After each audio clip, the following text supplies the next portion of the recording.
PUC ಹೋಗ್ತಿದ್ದಾರೆ, degree ಹೋಗ್ತಿದ್ದಾರೆ, ಆ ಮಕ್ಕಳಿಗೆ ಬಂದು ಮನೆಯಲ್ಲಿ ಚಡ್ಡಿ ಹಾಕೊಂಡಿರ್ತಾರೆ ಹೆಣ್ಮಕ್ಳು. ಅನ್ನೋ ಸಂಸ್ಕೃತಿಯಲ್ಲ, ಅವರಿಗೆ ಪೂರ್ತಿ ಉಡುಗೆಯನ್ನ ಕೊಡಿಸುವಂತಹ ಸಂಸ್ಕೃತಿಯನ್ನ ಬೆಳೆಸೋ ಮಕ್ಕಳಿಗೆ. ನಾನು ಅದೇ ಹೇಳ್ತಾ ಇರೋದು, ಸಮಾಜ ಹಾಳಾಗಿದೆ, ಸಮಾಜ ಹಾಳಾಗಿದೆ. ಹಾಳಾಗಿರೋದು ಸಮಾಜ ಅಲ್ಲ, ನಾವು ಹಾಳಾಗಿರೋದು. ನಮ್ಮ ಸಂಸ್ಕೃತಿ ಹಾಳು ಮಾಡ್ಕೊತಾ ಇದೀವಿ ನಾವು. ಯಾರೋ ಮಾಡ್ತಾರೆ ಅಂತ ನಾವು ಮಾಡಬಾರ್ದು, ಯಾರನ್ನ ಕಲಿಬಾರ್ದು. ನಮ್ಮ ತನವನ್ನ, ತನ್ನತನವನ್ನು ಯಾವತ್ತೂ ಬಿಟ್ಕೊಡ್ಬಾರ್ದು ಅನ್ನೋದೇ ನನಗೆ ಹೇಳುವಂತ ಮಾತು. ಗೊತ್ತಾಯ್ತಾ? ಯಾರೋ ಮಾಡ್ತಾರೆ ಅಂತ ಮಾಡ್ಲಿಕ್ಕೆ ಹೋಗ್ಬಾರ್ದು. ನಮ್ಮ ಸಮಾಜಕ್ಕೆ ನಾವು ಹೇಗಿರ್ಬೇಕು ಅನ್ನೋದನ್ನ ನಾವು ತೋರಿಸ್ಕೊಡ್ಬೇಕು. ನಮ್ಮನ್ನ ನೋಡಿದ್ರೆ ಗೌರವ ಬರುವಂತೆ ನಾವು ಇರುವುದನ್ನ ಕಲಿತ್ರೆ ಅದೇ ನಮಗೆ ಗೌರವ ಸಿಗುತ್ತೆ. ಗೊತ್ತಾಯ್ತಾ? ಅದಕ್ಕೆ ಹೆಣ್ಮಕ್ಳನ್ನ ಬೆಳೆಸುವಂತವರು ಆದಷ್ಟು ಮಕ್ಕಳನ್ನ ಅವರು ಸುರಕ್ಷಿತವಾಗಿ ಇರೋದಿಕ್ಕೆ ಅವರ ಡ್ರೆಸ್ ಕೋಡ್ ಅನ್ನ ನೀವು ಚೆನ್ನಾಗಿ ಅಬ್ಸರ್ವ್ ಮಾಡಿ ಅವರ ಡ್ರೆಸ್ ಹಾಕೊಳ್ಳೋದಕ್ಕೆ ನೀವು ಸಲಹೆ ಕೊಡ್ಬೇಕು ಅವರಿಗೆ ಅನ್ನೋದನ್ನ ಈ ಸಂದರ್ಭದಲ್ಲಿ ಹೇಳ್ತೀನಿ ನಾನು. ಅಲ್ಲದೆ ಇಂದಿನ ದಿನಗಳಲ್ಲಿ ಮಹಿಳೆಯರು ಶಿಕ್ಷಣ, ವಿಜ್ಞಾನ, ರಾಜಕೀಯ, ಕ್ರೀಡೆ, ಕಲೆಗಳಲ್ಲಿ ಮುಂಚೂಣಿಯಾಗಿದ್ದಾರೆ. ಇಂಥ ರಂಗದಲ್ಲಿ ಇಲ್ಲ ಅಂತ ಮೊದಲೇ ಹೇಳ್ತಾನ, ಇಂಥ ರಂಗದಲ್ಲಿ ಇಲ್ಲ ಅಂತ ನಾನು ಹೇಳೋಕೆ ಬರಂಗಿಲ್ಲ. ಅಷ್ಟು ಪ್ರಗತಿಯನ್ನ ಹೊಂದಿದ್ದಾಳು ಮಹಿಳೆ. ಎಲ್ಲಾ ಕ್ಷೇತ್ರದಲ್ಲೂ ತನ್ನ ಚಾಪನ್ನ ತೋರಿಸ್ಕೊಂಡಿದ್ದಾಳು ಅವಳು. ಅಂದ್ರೆ ಇಂಥದ್ರಲ್ಲಿ ಇಲ್ಲ ಅನ್ನೋ ಒಂದು ಮಾತೆ ಅವಳಿಗೆ ಇಲ್ಲ. ಅಲ್ಲದೆ ಮಹಿಳೆಯರು ತಮ್ಮ ಪ್ರತಿಭೆ ಮತ್ತು ಕಲೆಗಳಲ್ಲಿ ಶ್ರದ್ಧೆಯಿಂದ ಸಮಾಜದ ದೃಷ್ಟಿಕೋನವನ್ನು ಬದಲಾಯಿಸುತ್ತಿದ್ದಾರೆ. ಅಂದ್ರೆ ಇವತ್ತೇನಪ್ಪ ಮಹಿಳೆ ಅದ್ ಮಾಡಕ್ಕಾಗಲ್ಲ, ಇದ್ ಮಾಡಕ್ಕಾಗಲ್ಲ ಅಂತ ಹೇಳ್ತಾ ಇದ್ದೀವಿ. ಆ ರಂಗಗಳಲ್ಲೂ ಎಲ್ಲಾ ರೀತಿಯಲ್ಲೂ ಸೇವೆಯನ್ನ ಸಲ್ಲಿಸ್ತಾ ಬಂದರು. ಅವರ ಗೌರವ ಮತ್ತು ಹಕ್ಕುಗಳ ಸಂರಕ್ಷಣೆ ಪ್ರತಿಯೊಬ್ಬರ ಕರ್ತವ್ಯವಾಗಿದೆ. ನಾವು ಎಲ್ಲದಕ್ಕೂ ಹೋಗ್ತೀವಿ, ಎಲ್ಲದಕ್ಕೂ ಅಲ್ಲಿ ನಮಗೆ ಗೌರವ ಸಿಗ್ಬೇಕು, ರಕ್ಷಣೆ ಸಿಗ್ಬೇಕು. ಬೇಲಿ ಎದ್ದು ಹೊಲ ಮೇಯ್ದ್ರೆ ಗೋಧಿ ಲೆಕ್ಕ ಕೊಡೋರು ಯಾರು ಅಂತೀವಿ. ಬೇಲಿ ಎದ್ದು ಹೊಲ ಮೇಯ್ದ್ರೆ ಅಂದ್ರೆ ಒಂದು ಆಫೀಸ್ ಆಗಿರ್ಬೋದು, ಒಂದು ಯಾವುದೇ ಒಂದು ಇದು ಬ್ಯಾಂಕ್ ಆಗಿರ್ಬೋದು, ಅಥವಾ ಒಂದು ಸಮೂಹಗಳು ಇದಿರ್ಬೋದು, ಸಂಘ ಸಂಸ್ಥೆಗಳಿರ್ಬೋದು, ಅಲ್ಲಿ ನಮಗೆ ಗೌರವ ಸಿಗ್ಬೇಕು ಮತ್ತು ರಕ್ಷಣೆ ಸಿಗ್ಬೇಕು. ರಕ್ಷಣೆ ಸಿಗ್ಲಿಲ್ಲ ಅಂದ್ರೆ ಮಹಿಳೆ ಆ ರಂಗದಲ್ಲಿ ಕೆಲಸ ಮಾಡೋದಕ್ಕೆ ಇಷ್ಟ ಆಗಲ್ಲ ಅವಳಿಗೆ. ಗೊತ್ತಾಯ್ತಾ? ಎಂತಹ ಪರಿಸ್ಥಿತಿ ಬಂದರೂ ಕೂಡ ಕ್ಷುಲ್ಲಕ ಆಮಿಷಕ್ಕೆ ಒಳಗಾಗದೆ ಮಹಿಳೆ ತನ್ನನ್ನು ತಾನು ರಕ್ಷಣೆ ಮಾಡಿಕೊಳ್ಳುವಂತ ಹೊಣೆಗಾರಿಕೆ ಅವಳಲ್ಲಿ ಇರಬೇಕು ಎಂಬುದನ್ನ ನಾನು ಒತ್ತಿ ಹೇಳಲಿಕ್ಕೆ ಇಷ್ಟಪಡ್ತೀನಿ. ಅಲ್ಲದೆ ಸಂಸ್ಕೃತಿಯಲ್ಲಿ ಹೇಳುವಂತೆ ಅದು ಎಲ್ಲ ಹೇಳ್ತಾರೆ, ಎತ್ರ ನಾರಸ್ತು ಪೂಜಂತೆ ರಮಂತೆ ತತ್ರ ದೇವತಃ. ಅಂದ್ರೆ ಎಲ್ಲಿ ಹೆಣ್ಮಕ್ಳನ್ನ ಅಥವಾ ಎಲ್ಲಿ ಸ್ತ್ರೀಯರನ್ನ ಗೌರವಿಸುವ ಸ್ಥಳದಲ್ಲಿ ದೇವತೆಗಳು ನೆಲೆಸುತ್ತಾರೆ ಅಂತ. ಅಂದ್ರೆ ಹೆಣ್ಣಿಗೆ ಒಂದು ಗೌರವ ಕೊಟ್ರೆ ಅದೇ ದೇವರ ಸಮಾನ ಅನ್ನೋ ರೀತಿಯಲ್ಲಿ ಆ ಮಾತನ್ನ ಹೇಳಿದ್ದಾರೆ. ಅಲ್ಲಿ ನಮ್ಗೆ ಏನಪ್ಪಾ ಅಂತಂದ್ರೆ, ಮಹಿಳೆ ಪೂಜಿಸಲ್ಪಡುವಂತಹ ವ್ಯಕ್ತಿ ಅಂದ್ರೆ ನಾವು ಹೇಗಿರ್ಬೇಕು ಅನ್ನೋದನ್ನ ನೀವು ತಿಳ್ಕೊಬೇಕು. ಗೊತ್ತಾಯ್ತಾ? ಅದಕ್ಕೆ ಏನಪ್ಪಾ ಅಂತ ಹೇಳ್ತಿರೋದಂದ್ರೆ, ನಾವು ನಮ್ಮನ್ನ ರಕ್ಷಣೆ ಮಾಡ್ಕೊಳ್ಳೋದಷ್ಟೇ ಅಲ್ಲ, ನಾವು ಹೇಗಿರ್ಬೇಕು, ನಮ್ಮ ನಡೆ ನುಡಿ ಹೇಗಿರ್ಬೇಕು ಎಂಬುದನ್ನ ಕೂಡ ನಾವು ನಮ್ಮಲ್ಲಿ ಮೈಗೂಡಿಸ್ಕೊಳ್ಳೋದು ಮುಖ್ಯವಾಗಿರುತ್ತೆ ಅಂತ ಹೇಳ್ತೀನಿ. ಹಾಗಾಗಿ ಸಮಾಜದಲ್ಲಿ ಮಹಿಳೆಯರ ಪಾತ್ರ ಅಂತಂದಾಗ ಅವಳು ಸಮಾಜದ ಹೊಣೆಗಾರಿಕೆ, ಅವಳು ಪೂರ್ತಿ ಹೊಣೆಗಾರಿಕೆ. ಯಾಕೆಂದ್ರೆ ಸಮಾಜ ಅಂತ ನಾವು ಹೇಳ್ತೀವಲ್ಲ, ಸಮಾಜದ ಅನೇಕ ಕುಟುಂಬಗಳು ಸೇರಿ ಸಮಾಜ. ಕುಟುಂಬ ಇಲ್ಲದಲ್ಲ ಸಮಾಜ ಇಲ್ಲ. ಕುಟುಂಬ ಏನಪ್ಪ, ಸಮಾಜದ ಮೂಲ ಘಟಕ. ಕುಟುಂಬ ಏನಿದೆ ಅದು ಸಮಾಜದ ಮೂಲ ಘಟಕವಾಗಿದೆ. ಹಾಗಾಗಿ ಆ ಕುಟುಂಬ ಚೆನ್ನಾಗಿದ್ರೆ ಸಮಾಜ ಚೆನ್ನಾಗಿರುತ್ತೆ. ಈ ಹಲವಾರು ಕುಟುಂಬಗಳು ಸೇರಿ ಸಮಾಜ ಆಗಿದೆ. ಹಲವಾರು ಕುಟುಂಬಗಳು ಚೆನ್ನಾಗಿದ್ರೆ ಸಮಾಜ ತಾನಾಗಿ ಚೆನ್ನಾಗಿರುತ್ತೆ. ಹಾಗಾಗಿ ಮಹಿಳೆಯರ ಪಾತ್ರ ಅಂತ ಹೇಳಿದಾಗ ನಾವು ನಮ್ಮ ಕುಟುಂಬವನ್ನ ಚೆನ್ನಾಗಿ ನೋಡ್ಕೋಬೇಕು, ತಂದೆ ತಾಯಿಗಳನ್ನ ಚೆನ್ನಾಗಿ ನೋಡ್ಕೋಬೇಕು, ವಯಸ್ಸಾದ ಅತ್ತೆ ಮಾವರನ್ನ ಚೆನ್ನಾಗಿ ನೋಡ್ಕೋಬೇಕು, ಪೋಷಣೆ ಮಾಡ್ಬೇಕು ಅವ್ರನ್ನ. ಅವರು ಏಕೆಂತಂದ್ರೆ ವಯಸ್ಸಾಗುತ್ತೆ, ನಮಗೂ ವಯಸ್ಸಾಗುತ್ತೆ, ನಾವೇ ಹಂಗೆ ಇರ್ತೀವ, ನಮಗೂ ವಯಸ್ಸಾಗುತ್ತೆ, ನಮಗೂ ಮುಂದೆ ವಯಸ್ಸಾಗುತ್ತೆ, ನಾವು ನಮ್ಮನ್ನು ನೋಡ್ಕೊಳ್ಳೋರು ಯಾರು ಅನ್ನೋ ಒಂದು ಭಾವನೆಯಲ್ಲಿ ನಾವು ನಮ್ಮ ತಂದೆ ತಾಯಿಗಳನ್ನ, ಅತ್ತೆ ಮಾವಂದ್ರನ್ನ ಚೆನ್ನಾಗಿ ನೋಡ್ಕೋಬೇಕು. ಯಾಕೆಂದ್ರೆ ವಯಸ್ಸಾದವರಿಗೆ ಬೇಕಾಗಿರೋದೇ ಅವ್ರಿಗೆ ಪ್ರೀತಿ, ಆಸರೆ. ಒಂದು ಪ್ರೀತಿಯಿಂದ ಒಂದ್ ಎರಡು ಮಾತಾಡಿದ್ರೆ ಅಂದ್ರೆ ಅವ್ರಿಗೆ ಬಹಳ ಖುಷಿ ಆಗುತ್ತೆ. ಹಾಗಾಗಿ ಏನಪ್ಪಾ ಅಂದ್ರೆ ತಂದೆ ತಾಯಿಗಳಿಗೆ ಮತ್ತು ಅತ್ತೆ ಮಾವಂದ್ರನ್ನ ಚೆನ್ನಾಗಿ ನೋಡಿಕೊಳ್ಳುವಂತಹ ಸಂಸ್ಕೃತಿ ನಿಮ್ಮಲ್ಲಿ ಬೆಳೀಲಿ, ಅದನ್ನ ಮೈಗೂಡಿಸ್ಕೊಳ್ರಿ. ಯಾಕಂದ್ರೆ ನಮಗೂ ವಯಸ್ಸಾಗುತ್ತೆ, ನಾವು ನೆಲ ಕಟ್ಬೋದು, ನಾವು ಹಾಸಿಗೆ ಹಿಡಿಬೋದು, ನಮ್ಮನ್ನ ನೋಡಿದ್ರೆ ಯಾರವಾಗ ಅಲ್ವಾ? ಅವಾಗ ಆಗುತ್ತೆ ನಿಮ್ಮ ಮನಸ್ಸಿಗೆ ಬೇಜಾರು, ಅದಾಗಲೇ ಕಾಲ ಮುಂಚೆ ಹೋಗ್ಬಿಡುತ್ತೆ, ಚಿಂತಿಸಿ ಫಲವೇನೋ ಅನ್ನೋ ಹಾಗೆ. ಹಾಗಾಗಿ ವಯಸ್ಸಾದವರನ್ನ ಚೆನ್ನಾಗಿ ನೋಡಿಕೊಳ್ಳುವಂತಹ ಸಂಸ್ಕೃತಿ ನಿಮ್ಮಲ್ಲಿ ಬರಲಿ, ಅದನ್ನ ಮೈಗೂಡಿಸ್ಕೊಳ್ರಿ ಅಂತ ನಾನು ಹೇಳಕ್ಕೆ ಇಷ್ಟಪಡ್ತೀನಿ. ಅಲ್ಲದೆ ಕುಟುಂಬ ಅಂತ ಬಂದಾಗ ನೋಡಿವಿ, ಮಹಿಳೆ ಅನ್ನೋದನ್ನ ಏನ್ ಹೇಳ್ತಾರಪ್ಪ ಅಂದ್ರೆ, ಕುಟುಂಬದಲ್ಲಿ ಅವಳು ಒಂದು ಹೃದಯ ಮತ್ತು ಆತ್ಮ ಇದ್ದ ಹಾಗೆ. ಮಹಿಳೆ ಅಂದ್ರೆ ಒಂದು ಕುಟುಂಬಕ್ಕೆ ಹೃದಯ ಮತ್ತು ಆತ್ಮ ಇದ್ದ ಹಾಗೆ.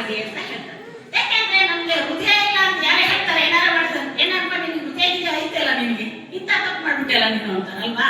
ಹಾಗಾಗಿ ಇಲ್ಲಾಂದ್ರೆ ಆತ್ಮಸಾಕ್ಷಿಯಾಗಿ ಹೇಳ್ರಿ, ನೀವು ತಪ್ಪು ಮಾಡಿಲ್ಲ ಅಂತ ಆತ್ಮಸಾಕ್ಷಿಯಾಗಿ ಹೇಳ್ರಿ.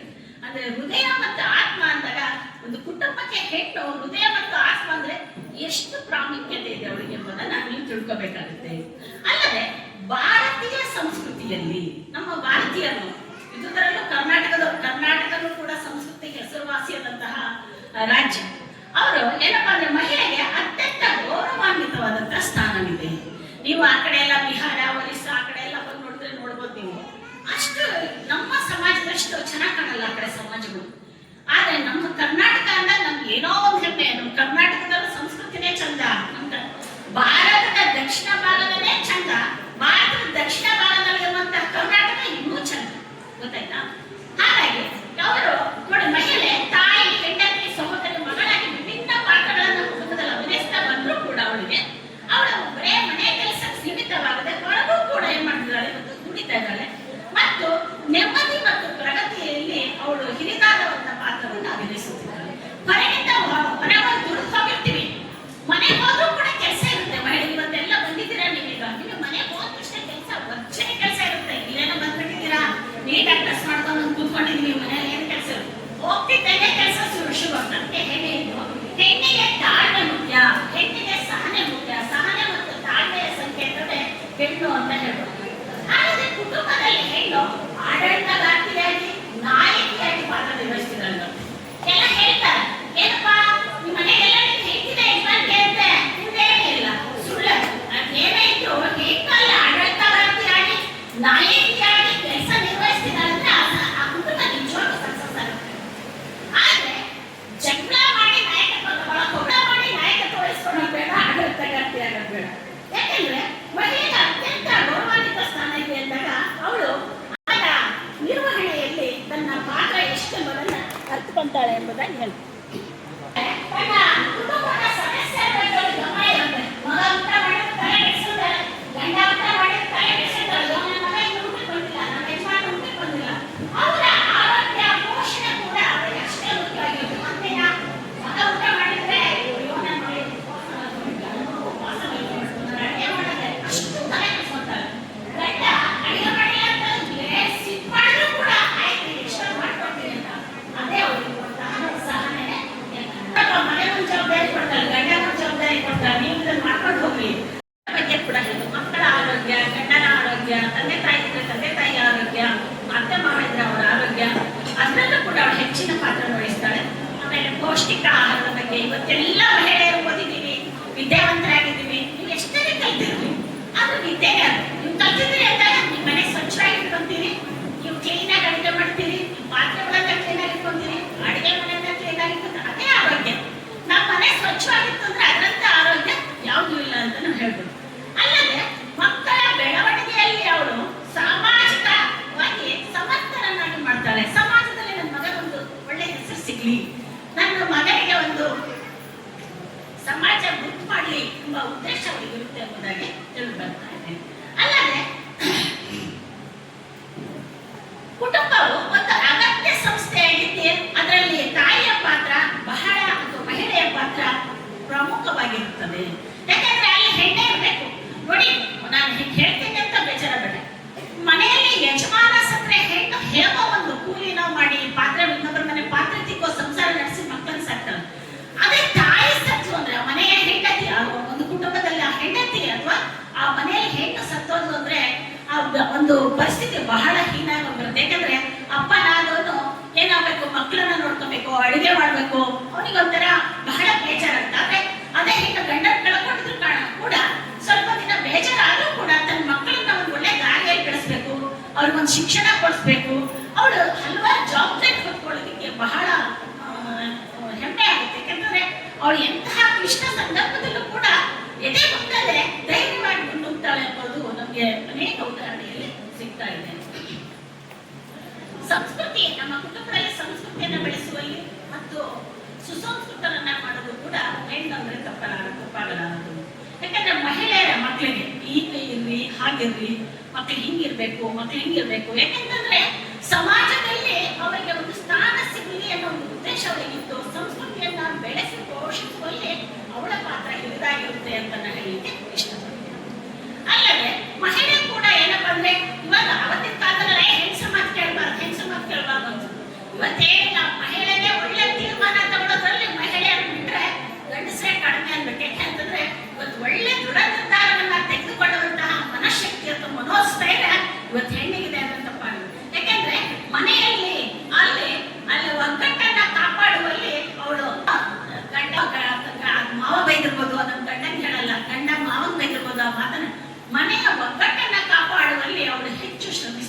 ನಾವು ಹೇಳ್ಬೋದು. ಈ ಸಂಭಾಷಣೆಗಳನ್ನು ಕೋರುತ್ತಾ ಇದುವರೆಗೂ ಸ್ವಲ್ಪ ಮಾತನಾಡಲಿಕ್ಕೆ ಅವಕಾಶ ಮಾಡಿಕೊಟ್ಟಂತಹ ಈ ಧರ್ಮಸ್ಥಳ ಸಂಸ್ಥೆಗಳು ಮತ್ತು ಹೆಗ್ಡೆ ಸರ್ ಅವರು ಮತ್ತು ಹಾಗೂ ಹೇಮಾವತಿ ಅಕ್ಕವರಿಗೂ ಈ ವಂದನೆಗಳನ್ನು ಸಲ್ಲಿಸುತ್ತಾ ನಿಮ್ಮೆಲ್ಲರಿಗೂ ಹಾಗೂ ಸ್ಟೇಜ್ ಮೇಲೆ ಕುಳಿತಿರುವಂತಹ ಆಸೀನರಾಗಿರುವಂತಹ ಎಲ್ಲ ಹಿರಿಯರಿಗೂ ಹಾಗೂ ಸ್ನೇಹಿತರಿಗೂ ಅಕ್ಕ ತಂಗಿಯರಿಗೂ ವಂದಿಸುತ್ತಾ ನನ್ನ ಮಾತನ್ನ ಮುಗಿಸ್ತೇನೆ.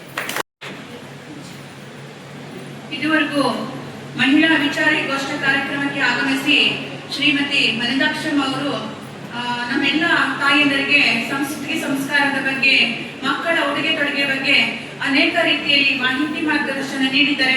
ಅವರಿಗೆ ನಮ್ಮೆಲ್ಲ ಪ್ರೀತಿಯ ಸದಸ್ಯರ ಪರವಾಗಿ, ನಮ್ಮ ಕಾರ್ಯಕ್ರಮದ ಪರವಾಗಿ, ನಮ್ಮ ಯೋಜನೆಯ ಪರವಾಗಿ ತುಂಬ ಹೃದಯದ ಧನ್ಯವಾದಿಸುತ್ತೇನೆ. ಹಾಗೆ ಈ ಒಂದು ಕಾರ್ಯಕ್ರಮಕ್ಕೆ ಆಗಮಿಸಿರುವ ವಹಿಸಿಕೊಂಡಿರ್ತಕ್ಕಂಥ ಶ್ರೀ ಡಾಕ್ಟರ್ ಸುರೇಶ್ ಹೊಸಕೆರೆ, ನಿಕಟಪೂರ್ವ ಅಧ್ಯಕ್ಷರು, ಜಿಲ್ಲಾ ಜನಜಾಗೃತಿ ವೇದಿಕೆ ದಾವಣಗೆರೆ ಜಿಲ್ಲೆ, ಇವರಿಗೆ ತಾಲೂಕಿನ ಮಾನ್ಯ ಯೋಜನಾಧಿಕಾರಿಯವರು ಪುಷ್ಪಗುಚ್ಛ ಕೊಡುವುದರ ಮೂಲಕ ಸ್ವಾಗತಿಸಬೇಕಾಗಿ ತಮ್ಮಲ್ಲಿ ಕೇಳಿಕೊಳ್ತೇನೆ.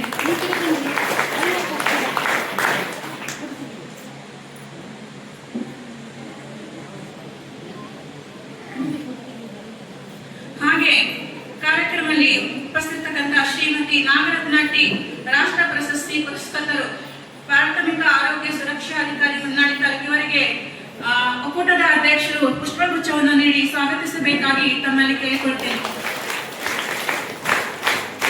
ಹಾಗೆ ಮತ್ತೊಬ್ಬರ ಜಿಲ್ಲಾ ಜನಜಾಗೃತಿ ವೇದಿಕೆ ಸದಸ್ಯರು ಆಗಿರ್ತಕ್ಕಂಥ ಅಶ್ವಿತಾ ನಾಗರಾಜ್ ಕತ್ತಿಗೆ ಸರ್, ಇವರಿಗೂ ಕೂಡ ಕಾರ್ಯಕ್ರಮಕ್ಕೆ ಪರವಾಗಿ ತುಂಬು ಹೃದಯದ ಸ್ವಾಗತವನ್ನು ಹೂಗುಚ್ಛ ಕೊಡುವುದರ ಮೂಲಕ ಸ್ವಾಗತಿಸಬೇಕಾಗಿ ತಮ್ಮಲ್ಲಿ ಕೇಳಿಕೊಳ್ತೇನೆ.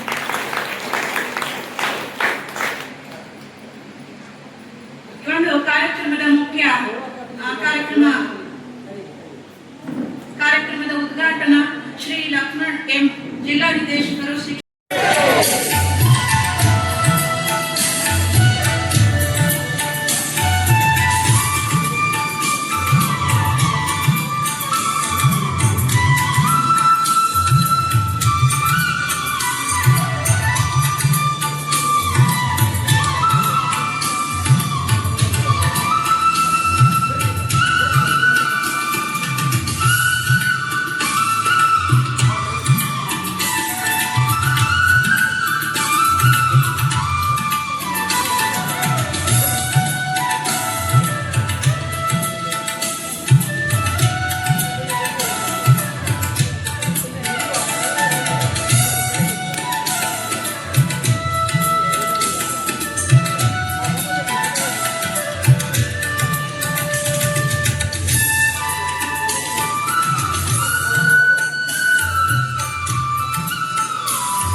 ನನಗೆ ಇಲ್ಲಿ ಎರಡು ಮಾತುಗಳನ್ನು ಆಡಲು ಅವಕಾಶ ನೀಡಿದ್ದಕ್ಕೆ ನನಗೆ ತುಂಬಾ ಖುಷಿ ಆಗ್ತಾ ಇದೆ.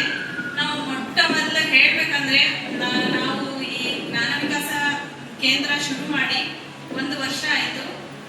ಈ 1 ವರ್ಷದಲ್ಲಿ ನಮಗೆ ಇಲ್ಲಿ ಈಗ ಸ್ಟೇಜ್ ಮೇಲೆ ನಿಂತ್ಕೊಂಡು ಮಾತಾಡೋಕ್ಕೆ ಇಷ್ಟು ಧೈರ್ಯ ಬಂದಿದೆ ಅಂದ್ರೆ ಇದಕ್ಕೆ JDK ಕೇಂದ್ರನೇ ಮುಖ್ಯವಾದ ಕಾರಣ. ಕಳೆದ ಬಾರಿ ಒಂದು ಸಾಂಸ್ಕೃತಿಕ ಕಾರ್ಯಕ್ರಮ ಕೊಟ್ಟಿದ್ವಿ, ಅದು ಈ JDK ಕೇಂದ್ರದ ಮುಖಾಂತರನೇ ನಾವು ಸಾಂಸ್ಕೃತಿಕ ಕಾರ್ಯಕ್ರಮ ಕೊಟ್ಟಿದ್ವಿ. ಇದರಿಂದ ನಾವು ಬೇರೆ 2-3 ಕಡೆ ನಮಗೆ ಅವಕಾಶಗಳು ಸಿಕ್ಕು. ಅದಕ್ಕೆ ನನಗೆ ತುಂಬಾ ಖುಷಿ ಆಗುತ್ತೆ. ನಮಗೆ ಮೊದಲು ಇಲ್ಲಿ ಧೈರ್ಯ ಬಂದು, ಇಲ್ಲಿ ಧೈರ್ಯದಿಂದ ನಮಗೆ ಎಲ್ಲ ಕಾರ್ಯಕ್ರಮವನ್ನ ಸ್ಟೇಜ್ ಮೇಲೆ ಮಾಡೋಕೆ ನಮಗೆ ಧೈರ್ಯ ಸಿಕ್ಕಿದ್ದು ಈ JDK ಕೇಂದ್ರದ ಮೂಲಕ ಅಂತ ಹೇಳಕ್ಕೆ ನನಗೆ ತುಂಬಾ ಹೆಮ್ಮೆ ಆಗುತ್ತೆ. ಹಾಗೆ ಸಂಪನ್ಮೂಲ ವ್ಯಕ್ತಿಗಳು, ಹಲವಾರು ವ್ಯಕ್ತಿಗಳನ್ನು ಕರೆಸಿ ನಮಗೆ ಮಾಹಿತಿಯನ್ನು ನೀಡಿದ್ದಾರೆ. ಇದರಿಂದ ನಮಗೆ ತುಂಬಾ ಹಲವಾರು ಪ್ರಯೋಜನಗಳಾಗಿವೆ, ಹಲವಾರು ಮಾಹಿತಿಗಳು ಸಿಕ್ಕಿವೆ. ಇದರಿಂದ ನಮಗೆ ನಮ್ಮ ಜೀವನದಲ್ಲಿ ಹಾಗೂ ನಮ್ಮ ಕುಟುಂಬದಲ್ಲಿ ಹಲವಾರು ಬದಲಾವಣೆಗಳಾಗಿವೆ. ಇದನ್ನು ಹೇಳಲಿಕ್ಕೆ ನನಗೆ ತುಂಬಾ ಖುಷಿ ಆಗುತ್ತೆ. ಹಾಗೆ ಇನ್ನೂ ನಮಗೆ ಆಸಕ್ತಿ ತುಂಬಾ ಇದೆ ಕಲಿಯೋಕೆ ಇನ್ನೂ ಹಲವಾರು ರೀತಿಯ ಅವಕಾಶಗಳನ್ನ ಮತ್ತು ಹಲವಾರು ಮಾಹಿತಿಗಳನ್ನ ನೀಡಬೇಕಾಗಿ ನಾನು ಈ ಕೇಂದ್ರದ ಮೂಲಕ ನಾನು ಕೇಳ್ಕೊಳ್ತಾ ಇದ್ದೀನಿ ಈ ಸಭೆಯಲ್ಲಿ. ಹಾಗೆ ಹೇಳ್ಬೇಕು ಅಂತಂದ್ರೆ, ಈ ಶಿಲ್ಪಾ ಮೇಡಮ್ ಆಗಲಿ ಪ್ರತಿ ತಿಂಗಳು ನಾವು ಕೇಂದ್ರ ಸಭೆಯನ್ನ ನಡೆಸಿದಾಗ ತುಂಬಾ ಶಿಸ್ತುಬದ್ಧವಾಗಿ ನಡೆಸ್ಕೊಂಡು ಹೋಗ್ತಾ ಇದೀವಿ. ಅದೇ ರೀತಿಯ ಶಿಸ್ತು ಎಲ್ಲರಲ್ಲೂ ಬರಬೇಕು, ಇನ್ನೂ ಬರಬೇಕು. ಶಿಸ್ತು ಅನ್ನೋದು ಧರ್ಮಸ್ಥಳ ಗ್ರಾಮಾಭಿವೃದ್ಧಿ ಯೋಜನೆ ಅಂದ್ರೆ ಮೇನ್ ಆಗಿ ಶಿಸ್ತು. ಈ ಶಿಸ್ತು ಅದರಲ್ಲೂ ಜೈವಿಕ ಕೇಂದ್ರದಲ್ಲಿ ಇರುವಂತ ನಾವೆಲ್ಲ ಮಹಿಳೆಯರು ಅಂದ್ರೆ ಫಸ್ಟ್ ಬರ್ಬೇಕಾಗಿರೋದು ನಮ್ಗೆ ಶಿಸ್ತು. ಆ ಶಿಸ್ತನ್ನ ಫಸ್ಟ್ ನಾವು ನಮ್ಮಲ್ಲಿ ಅಳವಡಿಸ್ಕೋಬೇಕು ಅಂತ ನಾನು ಕೇಳ್ಕೊಂತೀನಿ. ಈ ಒಂದು ಫಂಕ್ಷನ್ ಆಗಿ ಯಾವಾಗ್ಲಿ ಒಬ್ರು ಸ್ಟೇಜ್ ಮೇಲೆ ಮಾತಾಡ್ತಾ ಇದ್ದಾರೆ ಅಂದ್ರೆ ಅದು ಒಂದು ರೆಸ್ಪೆಕ್ಟ್ ನಾವು ಫಸ್ಟ್ ಕೊಟ್ರೆ ಅವ್ರಿಗೆ ತುಂಬಾ ಖುಷಿ ಆಗುತ್ತೆ, ಅವರಿಗೆ ಇನ್ನೂ ಖುಷಿಯಾಗಿ ಮಾತಾಡ್ತಾರೆ ಅನ್ನೋದು ನನ್ನ ಅನಿಸಿಕೆ. ಧನ್ಯವಾದಗಳು. ವಿಕಾಸಕ್ಕೆ ಸೇರ್ಕೊಂಡು ಆದಂತ ಬದಲಾವಣೆಗಳನ್ನು ತಮ್ಮ ಅನಿಸಿಕೆ ಮುಖಾಂತರ ಹೇಳ್ಕೊಂಡಿದ್ದಾರೆ. ಇವರಿಗೆ ಕಾರ್ಯಕ್ರಮದ ಪರವಾಗಿ ತುಂಬ ಹೃದಯದ ಅಭಿನಂದನೆಗಳನ್ನು ತಿಳಿಸುತ್ತೇನೆ. ಚಪ್ಪಾಳೆ ಮುಖಾಂತರ ಅವರಿಗೆ ಅಭಿನಂದನೆ ಕೊಡಬೇಕಾಗಿ, ಹಾಗೆ ಕಾರ್ಯಕ್ರಮದ ಉದ್ಘಾಟಕರು ಉದ್ಘಾಟನೆ ಮಾಡಬೇಕಾಗಿ ತಮ್ಮಲ್ಲಿ ಕೇಳಿಕೊಳ್ತೇನೆ. ಶ್ರೀಮತಿ ನಾಗರತ್ನ ಟಿ, ರಾಷ್ಟ್ರ ಪ್ರಶಸ್ತಿ ಪುರಸ್ಕೃತರು, ಪ್ರಾಥಮಿಕ ಆರೋಗ್ಯ ಸುರಕ್ಷಾ ಅಧಿಕಾರಿಗಳು, ಹೊನ್ನಾಳಿ ತಾಲೂಕಿವರಿಂದ ಮಾಹಿತಿ ಕಾರ್ಯಕ್ರಮವನ್ನು ನಡೆಸಬೇಕಾಗಿ ತಮ್ಮಲ್ಲಿ ಕೇಳಿಕೊಳ್ಳುತ್ತೇನೆ. ಹಾಗೂ ಈ ಕಾರ್ಯಕ್ರಮ ಯಾಕಪ್ಪ ಎಷ್ಟು ಮುಖ್ಯವಾಗಿದೆ ಅಂದರೆ, ಜೇವಿಕೆ ಕಾರ್ಯಕ್ರಮಕ್ಕೆ ನಾನು ಸುಮಾರು ಕಡೆಗಳಲ್ಲಿ ಈ ಮಹಿಳಾ ಸಂಘ, ನಿಮ್ಮ ಕ್ಷೇತ್ರ ಮಹಿಳಾ ಸಂಘ ಇದೆಯಲ್ಲ, ಧರ್ಮಸ್ಥಳ ಸಂಘದವರಿಗೆ ಜ್ಞಾನ ವಿಕಾಸ ಸಮಿತಿಯಲ್ಲಿ ಸಂಪನ್ಮೂಲ ವ್ಯಕ್ತಿಯಾಗಿ ತುಂಬ ಸಲ ನಾನು ಹೋಗಿದ್ದೀನಿ. ಮತ್ತು ಅವರು ನಮಗೆ ಪ್ರತಿ ತಿಂಗಳು ಒಂದೊಂದು ಕಾರ್ಯಕ್ರಮ ಮಾಡಬೇಕು ಮೇಡಮ್, ನಾವು ಮಹಿಳೆಯರಲ್ಲಿ ಆರೋಗ್ಯ ಸಮಸ್ಯೆಗಳು, ಅವರದ್ದು ಏನೇನಿದೆ ಪೌಷ್ಟಿಕಾರದ ಬಗ್ಗೆ ಆಗಿರಲಿ, ಅವರ ಮಾನಸಿಕ ಆರೋಗ್ಯ, ದೈಹಿಕ ಆರೋಗ್ಯ, ಸಾಮಾಜಿಕ ಆರೋಗ್ಯ, ಹಾಗೂ ಯಾವ ರೀತಿ ಅವರು ಸಮಾಜದಲ್ಲಿ ಆರೋಗ್ಯವಾಗಿ ವ್ಯಕ್ತಿಯಾಗಿ ತಾವು ಮತ್ತು ತಮ್ಮ ಕುಟುಂಬದವರು ಸದೃಢರಾಗ್ಬೋದು ಅನ್ನೋದಕ್ಕೆ ತುಂಬ ವಿಷಯಗಳನ್ನು ನಮಗೆ ಕೊಡ್ತಾ ಇದ್ರು. ಮುಖ್ಯವಾಗಿ ಪರಿಸರ ನೈರ್ಮಲ್ಯ ಇರ್ಬೋದು, ಸಾಂಕ್ರಾಮಿಕ ರೋಗ ಇರ್ಬೋದು, ರಕ್ತಹೀನತೆ ಇರ್ಬೋದು, ಮಹಿಳೆಯರಲ್ಲಿ ಮುಟ್ಟಿನ ಸಮಸ್ಯೆ ಇರ್ಬೋದು, ಈ ರೀತಿ ಅನೇಕ ಒಂದೊಂದು ವಿಷಯಗಳನ್ನು ನನಗೆ ಮೇಡಮ್ ಅವರು ಕೊಡ್ತಾ ಇದ್ರು. ಭಾರತಿ ಮೇಡಮ್ ಅವರು, ಶಿಲ್ಪಾ ಮೇಡಮ್ ಅವರು, ನಾಗವೇಣಿ ಅವರು, ಮೊದಲು ಭಾಗ್ಯ ಅಂತ ಇದ್ರು ಅವರು, ರೇಖಾ ಅವರು, ಸುಮಾರು ಇಲ್ಲಿನ ನಿಯೋಜಕರಿದ್ದಾರೆ. ಅವರೆಲ್ಲರಿಗೂ ನಾನು ಈ ಸಮಯದಲ್ಲಿ ಶುಭಾಶಯಗಳನ್ನು ಹೇಳಕ್ಕೆ ಇಷ್ಟಪಡ್ತೀನಿ.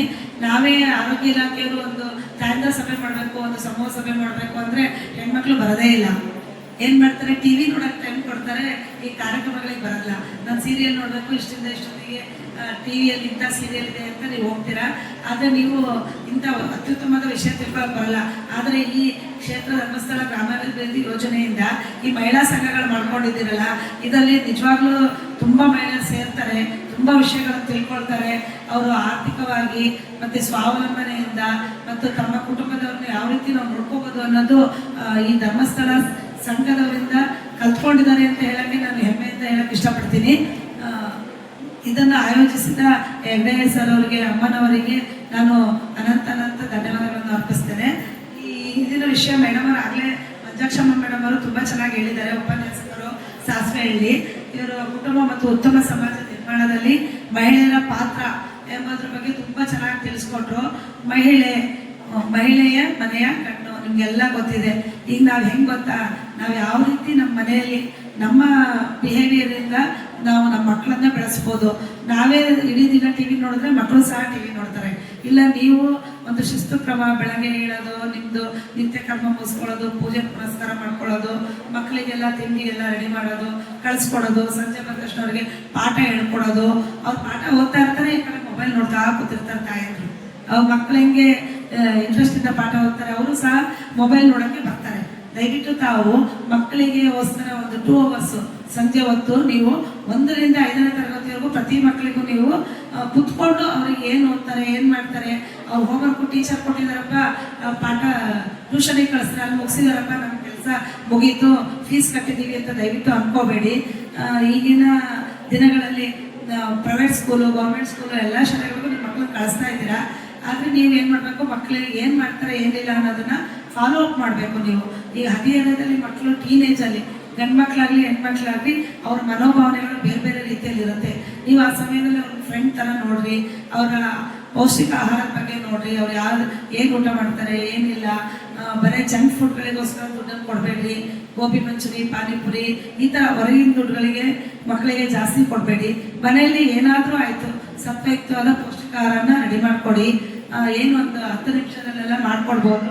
ಇಲ್ಲಿ ನೋಡ್ರಿ ಕೆಳಗಡೆ ಎಲ್ಲ ಎಷ್ಟೊಂದು ಪೌಷ್ಟಿಕ ಆಹಾರ ತಯಾರಿಕೆ ಮಾಡಿ ಇಟ್ಟಿದ್ದೀರಾ. ಅವ್ರು ಆ ಥರದ್ದೆಲ್ಲ ಮನೆಯಲ್ಲಿ ಮಕ್ಕಳಿಗೆ ಎಲ್ಲ ಹೇಳ್ಕೊಡಿ. ಏನು ಬರಲ್ಲ ಅವರಿಗೆ, ಏನು ಬರಲ್ಲ ಅಂತ ನೀವೇ ಎಲ್ಲದಕ್ಕೂ ಮುಂದೋಗ್ಬೇಡಿ, ಅವ್ರಿಗೂ ಕಲಿಸ್ರಿ. ವಿದ್ಯೆ ಅನ್ನೋದು ಬಹಳ ಮುಖ್ಯ. ಇನ್ನೊಂದು ಮುಖ್ಯವಾಗಿ ನಾವು ನಮ್ಮ ಆರೋಗ್ಯ ಇಲಾಖೆಯಿಂದ ಮತ್ತು ಮಹಿಳಾ ಮತ್ತು ಮಕ್ಕಳ ಕಲ್ಯಾಣ ಇಲಾಖೆಯಿಂದ ನಿಮ್ಮಲ್ಲೆಲ್ಲ ಕೇಳ್ಕೊಳ್ಳೋದಂದ್ರೆ, ದಯವಿಟ್ಟು ಮಕ್ಕಳಿಗೆ 18 ವರ್ಷಕ್ಕೆ ಮದುವೆ ಮಾಡಬೇಡಿ. ಈಗೆಲ್ಲ ಇನ್ಮೇಲೆ 20-21 ವರ್ಷದ ನಂತರ ಮದುವೆ ದಯವಿಟ್ಟು ಮಾಡಿ. ಟೀನೇಜ್ ಪ್ರೆಗ್ನೆನ್ಸೀಸ್ ಜಾಸ್ತಿ ಆಗ್ತಾ ಇದೆ ಅಂದರೆ ಹದಿಹರೆಯದಲ್ಲಿ ಗರ್ಭಧಾರಣೆ, ಅವಳು ದೈಹಿಕವಾಗಿ ಮಾನಸಿಕವಾಗಿ ಪರಿಪಕ್ವ ಆಗಿರೋದೇ ಇಲ್ಲ, ಅಂಥದ್ರಲ್ಲಿ ನೀವು ಮದುವೆ ಮಾಡ್ಬಿಡ್ತೀರಾ. ಅದು ಆ ಸುತ್ತಲಿನ ಪರಿಸರದಿಂದ ಮಾಡ್ತಿರೋ, ಜವಾಬ್ದಾರಿ ಕಳ್ಕೊಬೇಕು ಅಂತ ಮಾಡ್ತಿರೋ, ನಿಮ್ಮ ಮಕ್ಕಳು ನಡವಳಿಕೆಯಿಂದ ಮಾಡ್ತಿರೋ ಗೊತ್ತಿಲ್ಲ. ಆದರೆ ನೀವು ಅವರಿಗೆಲ್ಲ ಒಳ್ಳೆ ಬುದ್ಧಿ ತಿಳುವಳಿಕೆಯನ್ನು ನೀವು ಕೊಡ್ತಾ ಇರ್ರಿ, ಒಳ್ಳೆ ವಿಷಯಗಳನ್ನು ಹೇಳ್ತಾ ಇರ್ರಿ. ಮಕ್ಕಳು ಏನು ಓದ್ತಾರೆ, ಏನು ಮಾಡ್ತಾರೆ, ಅವ್ರು ಎಲ್ಲಿ ಹೋಗ್ತಾರೆ, ಎಲ್ಲಿ ಬರ್ತಾರೆ, ಹಂಗಂತ ಅವ್ರಿಗೆ ಶಿಸ್ತಾಗಿ ಕಠಿಣ ಶಿಕ್ಷೆ ಕೊಡಿ ಅಂತ ಹೇಳ್ತಾ ಇಲ್ಲ. ಫ್ರೆಂಡ್ಲಿಯಾಗಿ ನೋಡಿ ಒಳ್ಳೆ ವಿಷಯಗಳನ್ನು ಅವರಿಗೆ ತಿಳಿಸಿ, ಹಿಂಗಲ್ಲ ಹಿಂಗಾಗತ್ತೆ ಅನ್ನೋದನ್ನ. Character is better than knowledge ಅಂತೀವಿ. ನಮಗೆ ವಿದ್ಯೆ ಇಲ್ದಿದ್ರು ಪರವಾಗಿಲ್ಲ, ನಡತೆ ಚೆನ್ನಾಗಿರ್ಬೇಕು ಅನ್ನೋದು ಬಹಳ ಮುಖ್ಯ. ಪ್ರತಿಯೊಬ್ಬರು ತಾಯಿ, ಎಂಥ ತಾಯಿ ಆದರೂ ಓದಿಲ್ದವರು ಸಹ ಉತ್ತಮವಾದ ವಿಷಯಗಳನ್ನ ಮಕ್ಕಳಿಗೆ ತಿಳಿಸ್ಕೊಟ್ಟೇ ಕೊಡ್ತೀರಾ ಅಲ್ವಾ. ಸಮಾಜ ನಿಮ್ಮ ಅನುಭವದಿಂದ ಎಲ್ಲ ಹೇಳ್ತಾ ಇರ್ತೀರಾ. ಹೆಣ್ಮಕ್ಳಿಗೆ ಮಾತ್ರ ದಯವಿಟ್ಟು ಒಳ್ಳೆ ಶಿಕ್ಷಣ ಕೊಡಿ. ನಾವೇನೆಲ್ಲರಿಗೂ ಪ್ರೈವೇಟ್ ಸ್ಕೂಲ್ಗೆ ಕಳಿಸ್ರಿ, MBBS ಮಾಡಿಸ್ರಿ, ಇಂಜಿನಿಯರಿಂಗ್ ಇದಕ್ಕೆ ಮಾಡಿಸ್ರಿ ಅಂತ ಹೇಳ್ತಾ ಇಲ್ಲ. ನಮ್ಮಲ್ಲಿ ನಮ್ಮ ಅನುಕೂಲತೆ ತಕ್ಕಂಗೆ ಏನೇನಾಗುತ್ತೋ ಅದನ್ನ ಹೆಣ್ಮಕ್ಳಿಗೆ ಸ್ವಾವಲಂಬಿ ಮಾಡಿ. ನಾನು ನಿಜವಾಗ್ಲೂ ತುಂಬ ಖುಷಿ ಆಗುತ್ತೆ. ಎಷ್ಟೊಂದು ವಾತ್ಸಲ್ಯದ ಮನೆಗಳಂತೆಲ್ಲ ಕ್ಷೇತ್ರ ಅಭಿವೃದ್ಧಿಯಿಂದ ಕಟ್ಕೊಟ್ಟಿದ್ದೀರಾ. ನಾನು ಫೋಟೋಸ್, ವಿಡಿಯೋಸ್, ಸ್ಟೇಟಸ್ ಅಲ್ಲೆಲ್ಲ ನೋಡ್ತಾ ಇರ್ತೀನಿ. ಆರ್ಥಿಕವಾಗಿ ಹೆಣ್ಮಕ್ಳನ್ನ ಸದೃಢರಾಗಿ ಮಾಡಿದ್ದೀರಾ. ಅದು ಸಣ್ಣ ರೂಪದ ಒಂದು ಯಾವ್ದ್ರಿಂದ ಬಡ್ಡಿಯಿಂದ ನಿಮಗೆ ತುಂಬಾನೇ ಅವರು ನಿಮಗೆ ಲೋನ್ ಅದನ್ನೆಲ್ಲ ಕೊಟ್ಬಿಟ್ಟು ನಿಮ್ಮ ಒಂದು ಫ್ಯಾಮಿಲಿಗೆ ಚೆನ್ನಾಗಿ ನೀವು ಕುಟುಂಬದಲ್ಲಿ ಆತ್ಮಹತ್ಯೆಗಳಾಗಲಿ, ಸಾಲ ಸೋಲ ಬಾಧೆಯಿಂದ ನಿರಾಶರಾಗಬಾರ್ದು ಅಂತೇಳಿ ತುಂಬ ಚೆನ್ನಾಗಿ ಕಾರ್ಯಕ್ರಮ ಮಾಡ್ತಾ ಇದ್ದಾರೆ. ಬರೀ ಆರ್ಥಿಕ ಅಷ್ಟೇ ಅಲ್ಲದೆ ಇವರು ಕರಕುಶಲ ವಸ್ತುಗಳು, ನೀವೇ ಕೆಲವೊಂದು ತಯಾರಿಕೆ ವಸ್ತುಗಳೆಲ್ಲ ಇಟ್ಟಿದ್ದೀರಾ, ಹ್ಯಾಂಡ್ ಕ್ರಾಫ್ಟ್ ಎಲ್ಲ, ಅವನ್ನೆಲ್ಲ ನೀವೆಲ್ಲ ಒಂದು ವ್ಯಾಪಾರ ವ್ಯವಹಾರ ಮಾಡೋಕ್ಕೆ ಒಂದು ಪ್ರೋತ್ಸಾಹ ಕೊಡ್ತಾ ಇದೆ.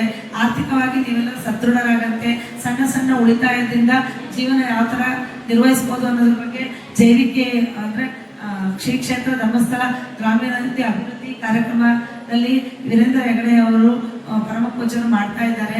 ಹೇಮಾವತಿ ಅಮ್ಮನವರು ಜ್ಞಾನ ವಿಕಾಸ ಸಮಿತಿ ಅಂತ ಮಾಡಿ ಮಹಿಳೆಯರಲ್ಲಿ ಜಾಗೃತಿಯನ್ನು ಮೂಡಿಸ್ತಾ ಇದ್ದಾರೆ. ಇದು ಕಾನೂರಾಯಣ ಅಂತ ಒಂದು ಚಲನಚಿತ್ರ ಬಂತು ಅಲ್ವಾ, ಗೊತ್ತಾ ನಿಮ್ದೆ? ಶ್ರೀ ಕ್ಷೇತ್ರ ಧರ್ಮಸ್ಥಳ ಇದ್ರದ್ದು, ಅದರಲ್ಲಿ ನನ್ನ ಮಗ ಸಹ ನಟನೆ ಮಾಡಿದ್ದಾನೆ. ಅದರಲ್ಲಿ ಪರಮ ಪೂಜೆಯನ್ನು ನಾವು ಭೇಟಿಯಾಗಿದ್ದೀವಿ. ಅವ್ರ ಜೊತೆಯಲ್ಲಿ ಇರುವಂಥ ಸೌಭಾಗ್ಯ ನಮಗೆ ಸಿಕ್ಕಿದೆ. ಅದು ಆ ಕಡೆ ಬೇಲೂರು ಆ ಕಡೆ ಎಲ್ಲ ತುಂಬ ಶೂಟಿಂಗ್ ಎಲ್ಲ ಆಯಿತು. ಅಲ್ಲಿ ನಾವು ಹೋಗಿದ್ದೀವಿ. ಅದರಲ್ಲಿ ಎಷ್ಟು ಒಳ್ಳೆ ವಿಷಯಗಳಿದೆ. ಒಂದು ಮನೆಯಲ್ಲಿ ಕುಡುಕ ಇದ್ದಂಥ ತಂದೆ, ಅವ್ರ ಮಗಳು ಈ ರೀತಿ ಸ್ವಸಹಾಯ ಪದ್ಧತಿಯಿಂದ ಆ ತಂದೆಗೆ ಮಧ್ಯವರ್ಜನೆ ಶಿಬಿರಗಳಂತೂ ತುಂಬ ಚೆನ್ನಾಗಿ ನಡೀತಾ ಇದೆ. ನಮ್ಮ ಸುರೇಶ್ ಅನ್ನೋರಿಗೆ ಹ್ಯಾಂಡ್ಸಾಪ್ ಹೇಳಬೇಕು. ಅವ್ರು ಎಷ್ಟೊಂದು ಮಧ್ಯವರ್ಜನ ಶಿಬಿರಗಳನ್ನು ನಮ್ಮ ಹೊನ್ನಾಳಿ ತಾಲೂಕಲ್ಲಿ ನಿಯೋಜಕರು ಮಾನ್ಯ ನಿರ್ದೇಶಕರು ಕರ್ಕೊಂಡ್ಬಂದು ನಮ್ಮಲ್ಲೆಲ್ಲ ಮಾಡಿ ತುಂಬ ಜನನ ವ್ಯಸನ ಮುಕ್ತರನ್ನಾಗಿ ಮಾಡ್ತಾ ಇದ್ದಾರೆ. ಅದಕ್ಕೆ ಅವ್ರಿಗೆ ನಾವು ಹೃದಯಪೂರ್ವಕ ಧನ್ಯವಾದಗಳನ್ನು ಹೇಳ್ತೀನಿ. ಮತ್ತು ಎಲ್ಲ ಕಾರ್ಯಕ್ರಮದಲ್ಲೂ ಭಾಳ ಉತ್ಸಾಹಗಳಾಗಿ ಭಾಗವಹಿಸ್ತಾ ಇರ್ತಾರೆ. ಅದ್ರ ಜೊತೆಗೆ ನಮ್ಮ ಸೌಭಾಗ್ಯನೇ ಇರಬೇಕು. ನಮ್ಮ ಹೊನ್ನಾಳಿ ತಾಲೂಕಲ್ಲಿ ಇಷ್ಟೊಂದು ಉತ್ತಮ ರೀತಿಯಲ್ಲಿ ಶ್ರೀ ಕ್ಷೇತ್ರ ಧರ್ಮಸ್ಥಳ ಗ್ರಾಮಾಭಿವೃದ್ಧಿ ಯೋಜನೆ ನಡೀತಾ ಇದೆ, ಒಳ್ಳೆ ಸೌಲಭ್ಯಗಳನ್ನು ಪಡ್ಕೊಳ್ತಿದೆ ಅಂತ ಹೇಳೋಕ್ಕೆ ನಾನು ತುಂಬ ಹೆಮ್ಮೆ ಪಡ್ತೀನಿ. ಮತ್ತು ನಮಗೆ ರಾಷ್ಟ್ರಪತಿಗಳ ಅವಾರ್ಡು ಸಹ ನಮ್ಮ ಕ್ಷೇತ್ರದ ಜನರಿಂದ, ಅವರೆಲ್ಲರೂ ಸಹಕಾರದಿಂದ ನಮಗೆ ಬಂತು. ಅದೆಲ್ಲರೂ ನಿಮ್ಮೆಲ್ಲರ ಆಶೀರ್ವಾದ, ಪರಮ ಪೂಜ್ಯರ ಒಂದು ಆರೈಕೆ ಅಂತ ನಾವು ಹೇಳ್ಬೋದು. ಇಷ್ಟೇ ಹೇಳಕ್ಕೆ ಅವಕಾಶ ಮಾಡಿಕೊಟ್ಟ ನಿಮ್ಮೆಲ್ಲರಿಗೂ ಹಾಗೂ ವೇದಿಕೆಯಲ್ಲಿರೋ ಎಲ್ಲ ಗಣ್ಯಮಾನ್ಯರಿಗೂ ನಮಸ್ಕರಿಸ್ತಾ ಮತ್ತೊಮ್ಮೆ ಶ್ರೀ ಮಂಜುನಾಥ ರಾಮ ಅಂತೇಳಿ ನನ್ನ ಮಾತುಗಳನ್ನು ಮುಗಿಸುತ್ತೇನೆ. ಇವರಿಗೆ ಮತ್ತೊಬ್ಬರು ಮುಖ್ಯ ಅತಿಥಿಗಳಾಗಿರ್ತಕ್ಕಂಥ ಶ್ರೀ ವಿಶ್ವ ನಟೇಶ್, ನಿವೃತ್ತ ಸಹಾಯಕ ನಿರ್ದೇಶಕರು, ಪಶುಪಾಲನೆ ಇಲಾಖೆ ಹೊನ್ನಾಳಿ, ಇವರು ಕೂಡ ಮಾಹಿತಿ ಕಾರ್ಯಕ್ರಮವನ್ನು ನಡೆಸಿಕೊಡ್ಬೇಕಾಗಿ ತಮ್ಮಲ್ಲಿ ಕೇಳಿಕೊಳ್ಳುತ್ತೇನೆ. ಬಹಳ ಉತ್ತಮವಾಗಿರ್ತಕ್ಕಂಥ ಮತ್ತು ನಮ್ಮ ನಾಡಿಗೆ ಬೇಕಾಗಿರ್ತಕ್ಕಂಥ ಒಂದು ಗ್ರಾಮೀಣ ಅಭಿವೃದ್ಧಿ ಅಂತಕ್ಕಂಥ ಒಂದು ವಿಚಾರ ಏನಿದೆ, ಮಾನ್ಯ ಗಾಂಧೀಜಿಯವರು ಕಂಡಂಥ ಕನಸು ನಮ್ಮ ಗ್ರಾಮೀಣ ಅಭಿವೃದ್ಧಿ ಆಗಬೇಕು, ಗ್ರಾಮಾಭಿವೃದ್ಧಿ ಆಗಬೇಕು. ಆ ಗ್ರಾಮಾಭಿವೃದ್ಧಿ ಆದರೆ ನಮ್ಮ ದೇಶ ಅಭಿವೃದ್ಧಿ ಆಗ್ತದೆ ಅಂತಕ್ಕಂಥ ಕನಸನ್ನು ಏನು ಮಹಾತ್ಮ ಗಾಂಧೀಜಿಯವರು ಕಂಡಿದ್ರು, ಅಂತ ಕನಸನ್ನು ನನಸು ಮಾಡಲಿಕ್ಕೆ ನಮ್ಮ ಧರ್ಮಸ್ಥಳ ಸಂಘ ಸಂಸ್ಥೆ ಗ್ರಾಮಾಭಿವೃದ್ಧಿ ಯೋಜನೆ ಏನು ಒಂದು ಕಾರ್ಯಕ್ರಮವನ್ನು ಹಾಕ್ಕೊಂಡಿದೆ. ಈ ಕಾರ್ಯಕ್ರಮ ಬಹಳ ಮಹತ್ತರವಾಗಿರ್ತಕ್ಕಂಥ ಕಾರ್ಯಕ್ರಮ. ಈ ಕಾರ್ಯಕ್ರಮ ಕೇವಲ ನಮ್ಮ ರಾಜ್ಯದಲ್ಲಿ ಅಲ್ಲ, ದೇಶದಲ್ಲೆಡೆ ಈ ಕಾರ್ಯಕ್ರಮ ಆಗಬೇಕು ಅಂತ ಹೇಳಿ ನಾನು ಭಾವಿಸ್ತೇನೆ. ಅದರ ಜೊತೆಯಲ್ಲಿ ಅಲ್ಲಿ ವಿಕಾಸ ಆಗ್ತಕ್ಕಂಥ ಕಾರ್ಯಕ್ರಮಗಳು, ಆ ವಿಕಾಸದಲ್ಲಿ ಅನೇಕ ಕಾರ್ಯಕ್ರಮಗಳು ಇರುತ್ತೆ. ಅನೇಕ ಕಾರ್ಯಕ್ರಮಗಳಲ್ಲಿ ಕುಟುಂಬ ನಿರ್ವಹಣೆ ಇರ್ಬೋದು, ಆರ್ಥಿಕ ನಿರ್ವಹಣೆ ಇರ್ಬೋದು, ಆರ್ಥಿಕ ಸಬಲೀಕರಣ ಇರ್ಬೋದು, ಮತ್ತೆ ನಿಮಗೆ ಒಂದು ಕೈಗಾರಿಕೆ ಬೇಕಾಗಿರ್ತಕ್ಕಂಥ ಒಂದು ವ್ಯವಸ್ಥೆಗಳಿರ್ಬೋದು. ಇದೆಲ್ಲವನ್ನು ಕೂಡ ನಿಮಗೆ ಪೂರೈಸಿ ನಿಮ್ಮ ಕೈಗಳಿಗೆ ಕೆಲಸವನ್ನು ಕೊಟ್ಟು ನೀವು ಸ್ವಾವಲಂಬಿ ಆಗಲಿಕ್ಕೆ, ಆರ್ಥಿಕ ಸ್ವಾವಲಂಬಿ ಆಗಲಿಕ್ಕೆ ಏನು ಬೇಕೋ ಅದನ್ನೆಲ್ಲ ಒಂದು ಹಂತದಲ್ಲಿ ಮಾಡ್ಕೊಳ್ತಾ ಇರ್ತಕ್ಕಂಥದ್ದು ಬಹಳ ದೊಡ್ಡ ಒಂದು ಕಾರ್ಯ ಅಂತೇಳಿ ನಾನು ಭಾವಿಸ್ತೇನೆ. ಸೊ ಇಲ್ಲಿ ಮಹಿಳೆಯರ ಬಗ್ಗೆ, ಸ್ತ್ರೀಯರ ಬಗ್ಗೆ, ಮತ್ತೆ ಮಹಿಳಾ ಪ್ರಾಧಾನ್ಯತೆ ಬಗ್ಗೆ, ಮತ್ತೆ ಮಹಿಳೆಯರ ಪಾತ್ರದ ಬಗ್ಗೆ ವಿಚಾರಗಳು ಬಂದು ನಮ್ಮ ಉಪನ್ಯಾಸರಾಗಿರ್ತಕ್ಕಂಥ ಸಹೋದರಿ ಮನಜಾಕ್ಷಮ್ಮನವರು ಕೂಡ ಬಹಳ ಉಪಯುಕ್ತವಾಗಿರ್ತಕ್ಕಂಥ ಮಾಹಿತಿಯನ್ನು ಕೂಡ ಕೊಟ್ಟರು. ನೋಡಿ, ನಿಮ್ಮ ಎದುರಿಗೆ ಕೂತಿರ್ತಕ್ಕಂಥ ಶ್ರೀಮತಿ ನಾಗರತ್ನಮ್ಮವರು ಒಬ್ಬ ಸಾಮಾನ್ಯ ಮಹಿಳೆ. ತನ್ನ ಕಾರ್ಯಗಳು ವಿಶೇಷವಾಗಿದ್ದರೆ ಜೊತೆಯಿಂದ ತನ್ನ ಕಾಯಕವನ್ನು ಮಾಡ್ಕೊಳ್ತಾ ಬಂದು ಇವತ್ತು ರಾಷ್ಟ್ರಪತಿಯಿಂದ ಒಂದು ಸನ್ಮಾನವನ್ನು ಪಡೆಯತಕ್ಕಂಥ ಒಂದು ಅವಿಸ್ಮರಣೀಯವಾಗಿರ್ತಕ್ಕಂಥ ಒಂದು ಕಾರ್ಯ ಸಾಧನೆ ಮಾಡಿ ಅವರು ಒಂದು ಪ್ರಶಸ್ತಿಯನ್ನು ಪಡೆದಿದ್ದಾರೆ. ಸೊ ಇದು ಹೇಗೆ ಸಾಧ್ಯ? ಯಾರಲ್ಲೇ ಆಗಲಿ, ಯಾವುದೇ ವ್ಯಕ್ತಿ ಆಗಲಿ, ಒಬ್ಬ ಸಾಮಾನ್ಯ ವ್ಯಕ್ತಿನೂ ಕೂಡ ಒಂದು ಅಸಾಧಾರಣ ವ್ಯಕ್ತಿ ಯಾವಾಗ ಆಗ್ಬೋದು ಅಂತಂದರೆ, ತಾವು ಮಾಡ್ತಕ್ಕಂಥ ಕಾಯಕದಲ್ಲಿ, ತಾವು ಮಾಡ್ತಕ್ಕಂಥ ನಿಷ್ಠೆಯಲ್ಲಿ, ತಾವು ನಡೀತಕ್ಕಂಥ ನಡೆನುಡಿಯಲ್ಲಿ ಒಂದು ಶ್ರೇಷ್ಠತೆ ಇದ್ದರೆ, ಅದು ಇನ್ನೊಬ್ಬರಿಗೆ ಮಾದರಿಯಾಗಿದ್ದರೆ ಅದು ಗುರುತಿಸ್ತಕ್ಕಂಥ ಕಾರ್ಯಗಳು ಆಗ್ತದೆ. ಸೊ ಒಬ್ಬ ಸಾಮಾನ್ಯ ವ್ಯಕ್ತಿನೂ ಕೂಡ ಒಂದು ಶ್ರೇಷ್ಠ ಗುಣಗಳನ್ನು ಮಾಡಿಕೊಂಡ್ರೆ ತನ್ನ ಪರಮಾತ್ಮನ ಒಂದು ವಿಚಾರಕ್ಕೆ ಹೋಗ್ಬೋದು ಅಂತಕ್ಕಂಥದ್ದನ್ನು ನಾವು ಮನಗಾಡಬೇಕಾಗ್ತದೆ. ಸೊ ಅಂತ ಅನೇಕ ಮಹನೀಯರ ವಿಚಾರಗಳು ನಮ್ಮಲ್ಲಿ ಇದ್ದಾವೆ, ಅದನ್ನು ನಾವು ಮನನ ಮಾಡ್ಕೋಬೇಕಾಗ್ತದೆ. ಸೊ ಇವತ್ತು ಒಬ್ಬ ಜೀಜಾಬಾಯಿ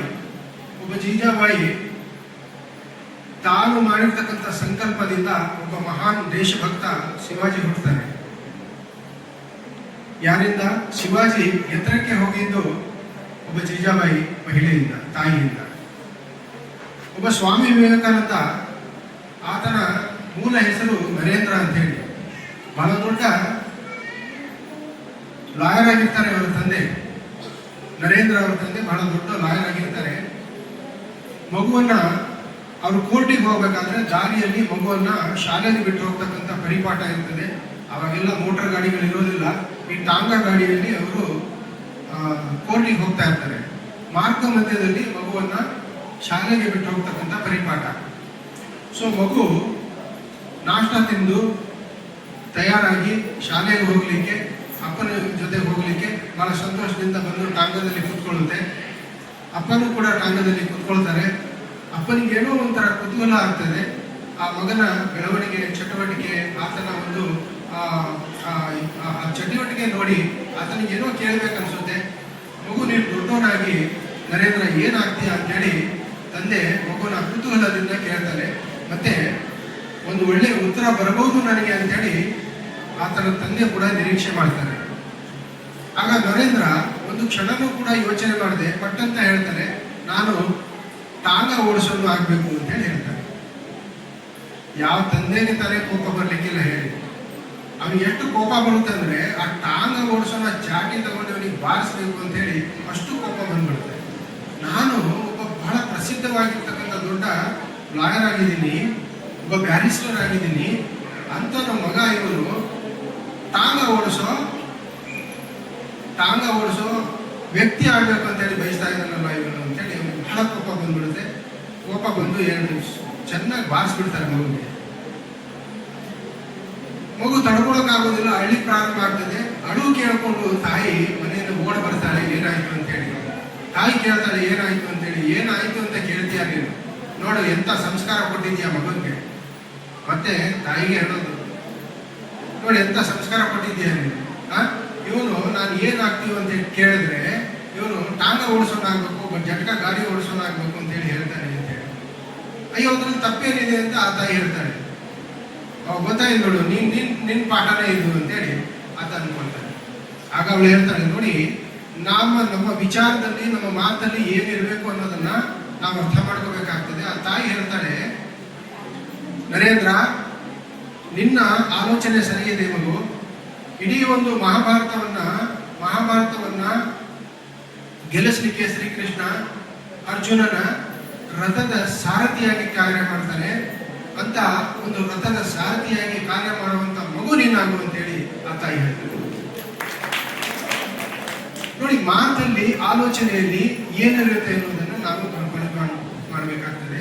ಅಂತ ಒಂದು ಸುಜ್ಞಾನ ಆ ತಾಯಿಯಲ್ಲಿ ಇದ್ದಿದ್ದರಿಂದ ಆ ಸುಜ್ಞಾನವನ್ನ ಆ ಮಗುವಿಗೆ ಸರಿಯಾದ ಸಂದರ್ಭದಲ್ಲಿ ಆ ಸುಜ್ಞಾನವನ್ನ ತುಂಬಿದ್ರಿಂದ ಇವತ್ತು ಜಗತ್ತಿಗೆ ವಿವೇಕವನ್ನ ಪಡೆದು ಅವರು ಸ್ವಾಮಿ ವಿವೇಕಾನಂದರಾಗ್ತಾರೆ. ಆಮೇಲೆ ಯುಗಗಳವರೆಗೂ ಕೂಡ ಸ್ವಾಮಿ ವಿವೇಕಾನಂದರು ಇವತ್ತು ನಮ್ಮ ಜೊತೆಯಲ್ಲಿ ಅವರು ಇರ್ತಾರೆ, ಸದಾ ಇರ್ತಾರೆ, ಸದಾ ಅವರು ಸ್ಮರಣೀಯರು. ಸೊ ಇಂಥ ಒಂದು ಅಗಾಧವಾಗಿರ್ತಕ್ಕಂಥ ಉದಾತ್ತವಾಗಿರ್ತಕ್ಕಂಥ ಒಂದು ವಿಚಾರವನ್ನ ಬೆಳೆಸಲಿಕ್ಕೆ ತಾಯಿಗೆ ಮಾತ್ರ ಅದು ಸಾಧ್ಯ ಇರ್ತದೆ. ಯಾಕಂತಂದ್ರೆ ಹೆಚ್ಚು ಸಮಯ ಕಳೆಯೋದು ಮಗು ತಾಯಿ ಹತ್ರ, ತಾಯಿ ಬಡಿಯಲೇ ಅದು ಸಮಯವನ್ನು ಕಳೆಯೋದು. ನೋಡಿ, ಯಾವತ್ತು ಮಗು ಹುಟ್ಟುತ್ತೆ, ಮಗು ಹುಟ್ಟದಾಗಲೇ ಒಂದು ತಾಯಿ ಹುಟ್ಟೋದು, ಅದುವರೆಗೆ ತಾಯಿ ಯಾರು ಹುಟ್ಟೋದಿಲ್ಲ. ಯಾವಾಗ ಮಗು ಹುಟ್ಟುತ್ತೆ ಆ ಕ್ಷಣಕ್ಕೆ ತಾಯಿನೂ ಹುಟ್ಟುತ್ತಾಳೆ. ಆ ತಾಯಿ ತನ್ನ ತಾಯಿತನದಿಂದ ಆ ಮಗುಗೆ ಸರಿಯಾದ ಸಂಸ್ಕಾರವನ್ನು ಕಲಿಸಿದ್ರೆ ಮಾತ್ರ ಆ ಮಗು ಇವತ್ತು ಒಂದು ಒಳ್ಳೆ ಮಗು ಆಗಲಿಕ್ಕೆ ಸಾಧ್ಯ ಇದೆ, ಒಂದು ಒಳ್ಳೆ ವ್ಯಕ್ತಿ ಆಗಲಿಕ್ಕೆ ಸಾಧ್ಯ ಇದೆ. ಸೊ ಆದ್ರಿಂದ ನಾನು ಹೇಳೋದಿಷ್ಟೇ, ಒಂದು ಸಂಸ್ಕಾರವನ್ನ ನಾವು ಸುಜ್ಞಾನವನ್ನು ಕಳಿಸ್ತಕ್ಕಂಥ ವಿಚಾರವನ್ನ ಮಾಡ್ಕೋಬೇಕು.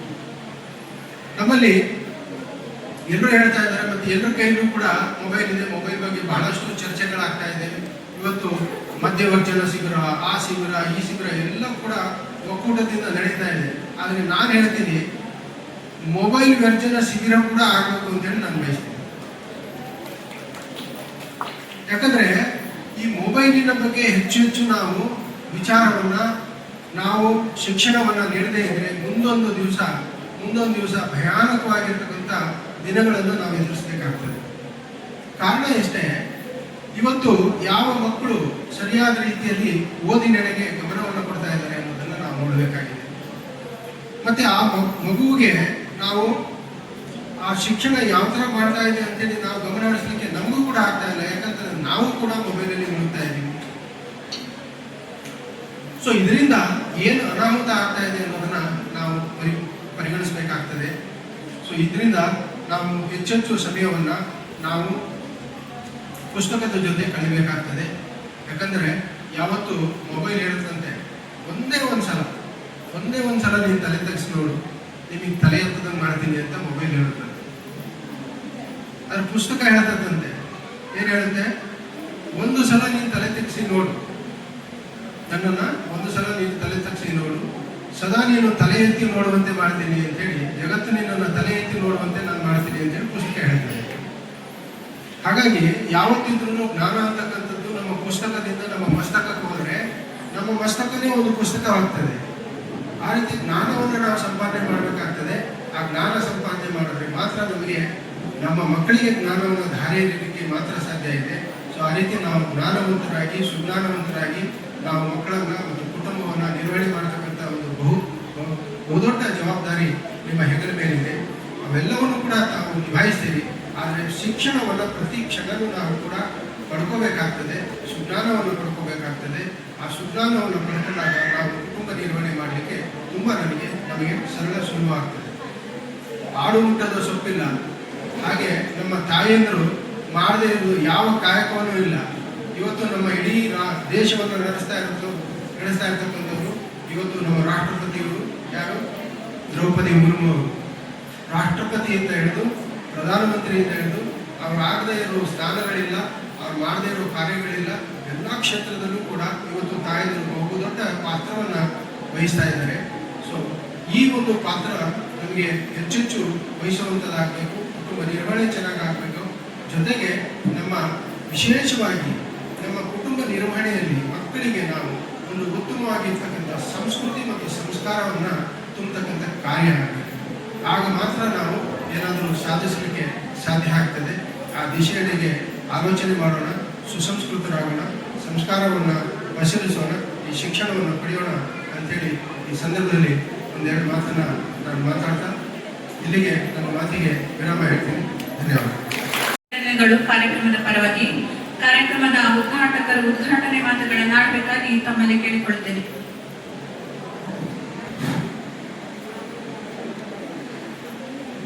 ಒಮ್ಮೆ ಎಲ್ಲರೂ ಜೋರಾಗಿ ಒಮ್ಮೆ ಚಪ್ಪಾಳೆ ಬಡಿಬೇಕು. 1 2 ಒಂದು ಮಾತು ಹೇಳ್ತಾರೆ, ಈ ಚಪ್ಪಾಳೆಯುವುದು ಯಾಕೆ ಅಂದ್ರೆ ಪ್ರೀತಿ ತೋರಿಸುವುದು ಒಂದು ಲೆಕ್ಕ. ಚಪ್ಪಾಳೆ ಬಡಿಯುವುದು ಏನಂದ್ರೆ ಪ್ರೀತಿ ತೋರಿಸುವುದು, ಗೌರವ ತೋರಿಸುವುದು ಒಂದು ಲೆಕ್ಕ. ಆದ್ದರಿಂದ ನಾವು ಚಪ್ಪಾಳೆಯನ್ನು ಸಂಘದಲ್ಲಿ ಜ್ಞಾನ ವಿಕಾಸ ಕೇಂದ್ರದಲ್ಲಿ ಚೆನ್ನಾಗಿ ಬಡಿಬೇಕು. ಆಗೇನಾಗ್ತದೆ, ನೀವು ಪ್ರೀತಿ ತೋರಿಸಿದಿರಿ, ಗೌರವ ತೋರಿಸಿದಿರಿ ಅಂತ ಆಗ್ತದೆ. ನಾನು ಆಗ ನೋಡ್ತಾ ಇದ್ದೇನೆ, ನಮ್ಮ ಚಪ್ಪಾಳೆ ಮಾತೃಶ್ರೀ ಡಾಕ್ಟರ್ ಹೇಮಾವತಿಯವರು ಹೇಳಿಕೊಟ್ಟಂತಹ ಚಪ್ಪಾಳೆ ಇದು ಜ್ಞಾನ ವಿಕಾಸದಲ್ಲಿ ಸ್ವಸಹಾಯ ಸಂಘದಲ್ಲಿ ನಾವಿದನ್ನು ಸ್ವಾಗತ ಕೊಡುವಾಗ, ಗೌರವ ಧನ್ಯವಾದ ಕೊಡುವಾಗ ಇದನ್ನು ಬಡಿಯುವಂತ ಕೆಲಸವನ್ನು ನಾವು ಮಾಡಬೇಕು. ಓಕೆ. ಓಂ ಶ್ರೀ ಮಂಜುನಾಥಾಯ ನಮಃ. ಧರ್ಮಸ್ಥಳದ ಧರ್ಮಾಧಿಕಾರಿ ಡಾಕ್ಟರ್ ಡಿ ವೀರೇಂದ್ರ ಹೆಗ್ಗಡೆ ಅವರ ಮತ್ತು ಅವರ ಧರ್ಮಪತ್ನಿಯಾದ ಡಾಕ್ಟರ್ ಹೇಮಾವತಿ ಹೆಗ್ಗಡೆ ಅವರ ಆಶೀರ್ವಾದವನ್ನು ಬೇಡುತ್ತಾ,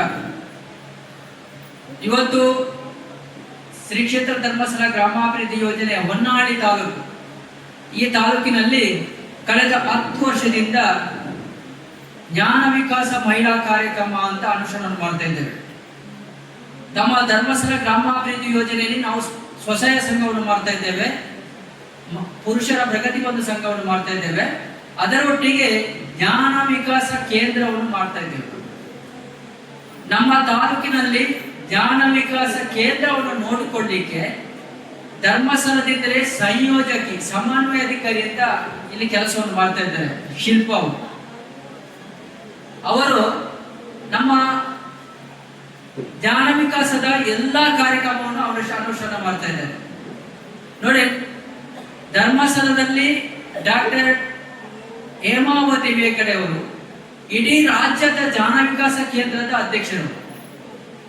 ಅವರ ಮಾಹಿತಿ ಮಾರ್ಗದರ್ಶನ ಪ್ರಕಾರ, ಅವರ ಕ್ರಿಯಾ ಯೋಜನೆಯ ಪ್ರಕಾರ ಈ ತಾಲೂಕಿನಲ್ಲಿ ಜ್ಞಾನ ವಿಕಾಸ ನಡೆಯುತ್ತದೆ. ಇವತ್ತು ನೆನಪಿಟ್ಟುಕೊಳ್ಳಿ, ನಮ್ಮ ಜ್ಞಾನ ವಿಕಾಸದಲ್ಲಿ ದಯವಿಟ್ಟು ಮೇಡಮ್ ಈಚೆ ಬನ್ನಿ, ಶಿಲ್ಪ ಅವರು ಈಚೆ ಬನ್ನಿ, ಯಾಕೆ ಮಾತಾಡ್ತೀರಿ? ನೋಡಿ, ನಮ್ಮ ತಾಲೂಕಿನಲ್ಲಿ 25 ಜ್ಞಾನ ವಿಕಾಸ ಕೇಂದ್ರ ಉಂಟು. 1000ಕ್ಕೂ ಮಿಕ್ಕಿ ಇವತ್ತು ಮಹಿಳೆಯರಿದ್ದಾರೆ. ಈ 25 ಕೇಂದ್ರದಲ್ಲಿ ನಾವು 200ಕ್ಕೂ ಮಿಕ್ಕಿ ಕಾರ್ಯಕ್ರಮವನ್ನು 1 ವರ್ಷದಲ್ಲಿ ಮಾಡ್ತೇವೆ.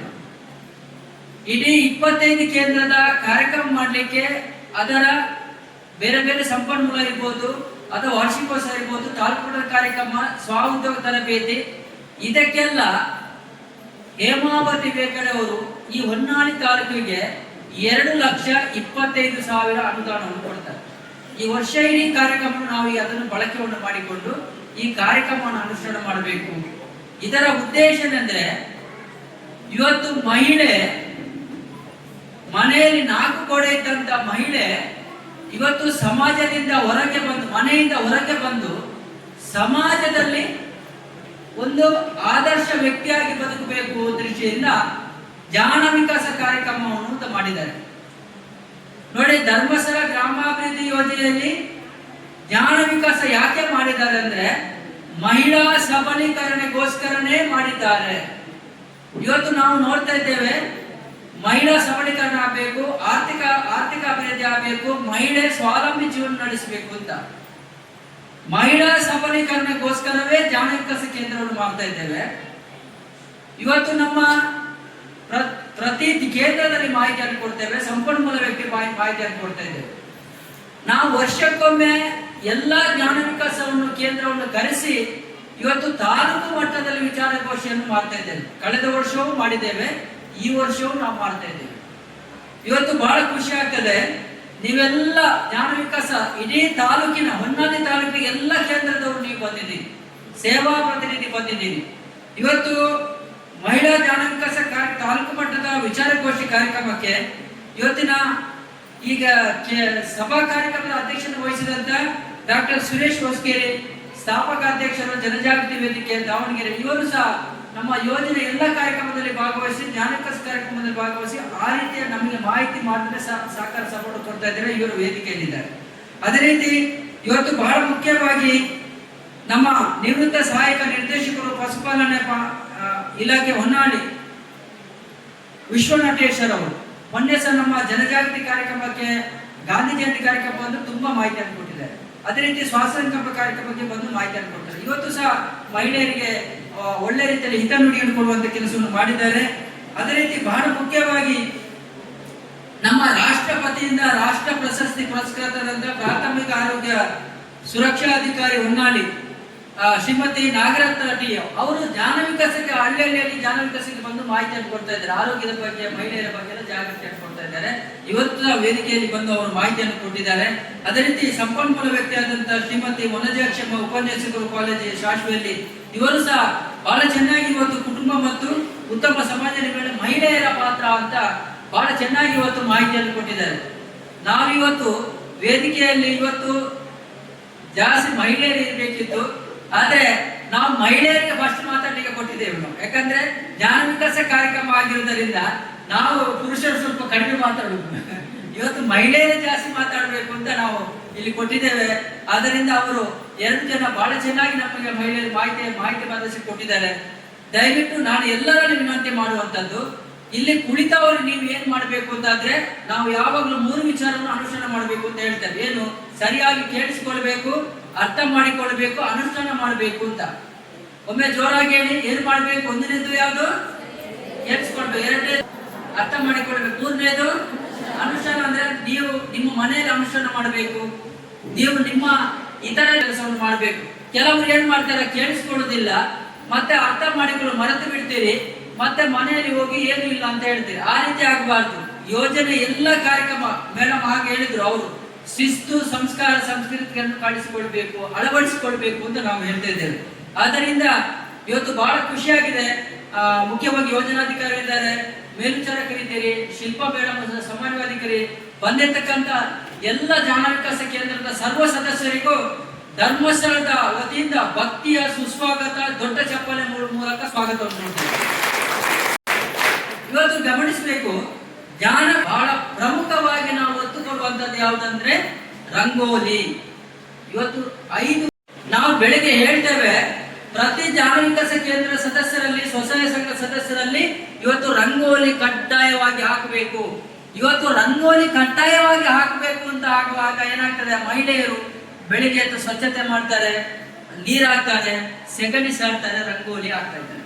ಇವತ್ತು ರಂಗೋಲಿಯಿಂದ ಇಡೀ ಮನೆಯ ಸುತ್ತಮುತ್ತ ಕ್ಲೀನ್ ಆಗಿದೆ ಇವತ್ತು. ಆದ್ದರಿಂದ ಕಡ್ಡಾಯವಾಗಿ ರಂಗೋಲಿ ಹಾಕಬೇಕು. ರಂಗೋಲಿ ಹಾಕ್ತಾ ಇದ್ದೀರಾ? ಯಾರು ಪ್ರತಿದಿನ ರಂಗೋಲಿ ಹಾಕ್ತಾ ಇದ್ದೀರಿ? ಕೈ ಎತ್ತಿ. ರಂಗೋಲಿ ಹಾಕುವುದಲ್ಲ, ಪರಿವರ್ತನೆ ಮಾಡಬೇಕು. ಯಾವುದಕ್ಕೆ ಪರಿವರ್ತನೆ ಮಾಡಬೇಕು? ರಂಗೋಲಿ ಹಾಕಲಿಕ್ಕೆ ಪರಿವರ್ತನೆ ಮಾಡಬೇಕು. ರಂಗೋಲಿ ಹಾಕಿದ್ರೆ ತುಂಬಾ ಅರ್ಥ ಉಂಟು ನೋಡಿ. ಸಂಪನ್ಮೂಲ ವ್ಯಕ್ತಿ ಹೇಳ್ತಾರೆ, ಒಂದು ಮನೆಯಲ್ಲಿ ರಂಗೋಲಿ ಹಾಕಿದ್ರೆ ಆ ಮನೆ ದೇವಸ್ಥಾನದ ಹಾಗೆ ಆಗ್ತದೆ. ಆ ಮನೆಗೆ ಲಕ್ಷ್ಮಿ ಬರ್ತಾರೆ, ದೇವತೆ ಬರ್ತಾರೆ. ಇವತ್ತು ದೇವತೆಯನ್ನು ಲಕ್ಷ್ಮಿಯನ್ನು ಸ್ವಾಗತ ಮಾಡುವುದೇ ರಂಗೋಲಿ. ಆದ್ದರಿಂದ ರಂಗೋಲಿ ಕಡ್ಡಾಯ ಹಾಕಬೇಕು. ಇವತ್ತು ಬಹಳ ಖುಷಿಯಾಗಿದೆ, ಇಲ್ಲಿ ರಂಗೋಲಿ ಹಾಕಿದಿರಿ ನೋಡಿ, ಅಲ್ಲಿ ರಂಗೋಲಿ ಹಾಕಿದಿರಿ, ಈ ಕಡೆ ಎಲ್ಲ ರಂಗೋಲಿ ಹಾಕಿದಿರಿ. ಇವತ್ತು ಬಹಳ ಖುಷಿಯಾಗಿದೆ. ಆ ರಂಗೋಲಿ ಹಾಕಿದವರೊಮ್ಮೆ ನಿಂತುಕೊಳ್ಳಿ. ಇಲ್ಲಿ ಅಲ್ಲಿ ಎಲ್ಲ ರಂಗೋಲಿ ಹಾಕಿದವರೊಮ್ಮೆ ನಿಂತುಕೊಳ್ಳಿ. Very good, very good. ನಾಳೆ ನೋಡಿ, ಇವತ್ತು ಎಲ್ಲರೂ ರಂಗೋಲಿ ಇಲ್ಲಿ ಹಾಕಬೇಕಿತ್ತು. ಇವತ್ತು ರಂಗೋಲಿ ಸ್ಪರ್ಧೆಯನ್ನು ಇಟ್ಟಿದ್ದಾರೆ.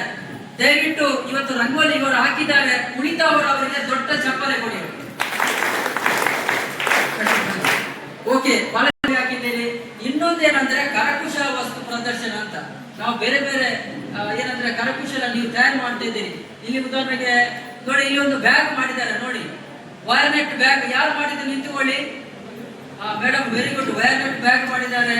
ಮತ್ತೆ ಸಾರಿಗೆ ಗುಚ್ಚೆ ಕಟ್ಟುವಂತ ಮಾಡಿದ್ದಾರೆ. ಅಲ್ಲಿ ಬೇರೆ ಬೇರೆ ಬಟ್ಟೆಯಲ್ಲಿ ಡಿಸೈನ್ ಟೈಲರಿಂಗ್ ಮಾಡಿದ್ದಾರೆ. ಯಾರು ನಿಂತುಕೊಳ್ಳಿ ಒಮ್ಮೆ. ಅದು ಯಾರು ಮಾಡಿದ್ದು? ಇಲ್ಲಿ ಸಾರಿ ಗುಚ್ಚೆ ಕಟ್ಟುವುದು, ಮತ್ತೆ ಅಲ್ಲಿ ಬೇರೆ ಬೇರೆ ಡಿಸೈನ್ ಮಾಡಿದ್ದು. ಒಮ್ಮೆ ನಿಂತುಕೊಳ್ಳಿ ನೋಡಿ. ನೋಡಿ, ಇವರು ಕರೆ ತಯಾರು ಮಾಡಿದ್ದಾರೆ. ಜ್ಞಾನ ವಿಕಾಸ ಕೇಂದ್ರದಲ್ಲಿ ತರಬೇತಿಯನ್ನು ಪಡ್ಕೊಂಡು ಮಾಡ್ತಾ ಇದ್ದಾರೆ ಇವರು. ದಯವಿಟ್ಟು ಇವರಿಗೆ ಸಹ ಒಂದು ದೊಡ್ಡ ಚಪ್ಪಲೆ ಮೂಲಕ. ಅದು ಅಲ್ಲದೆ ನಾವು ಜೀವನ ನಡೆಸಬೇಕಾದ್ರೆ, ಬದುಕಬೇಕಾದ್ರೆ ಏನು? ಆಹಾರ ಬೇಕು. ಆಹಾರ ಯಾವುದು? ಪೌಷ್ಟಿಕವಾದ ಆಹಾರ. ನೋಡಿ, ಇವತ್ತು ಜ್ಞಾನ ವಿಕಾಸ ಕೇಂದ್ರದಲ್ಲಿ ನಮ್ಮ ಮೇಡಮ್ ಅವರು ಹೇಳ್ತಾರೆ, ಇವತ್ತು ನಾವೆಲ್ಲ ಬದುಕಬೇಕಾದ್ರೆ ನಾವು ಪೌಷ್ಟಿಕಯುತವಾದಂತಹ ಆಹಾರವನ್ನು ತಗೊಳ್ಬೇಕು. ಅಂಗಡಿ ಬೇಕರಿಯಲ್ಲಿ ಸಿಕ್ಕದಲ್ಲ ಫಾಸ್ಟ್ ಫುಡ್ ತಗೊಳ್ಬಾರ್ದು.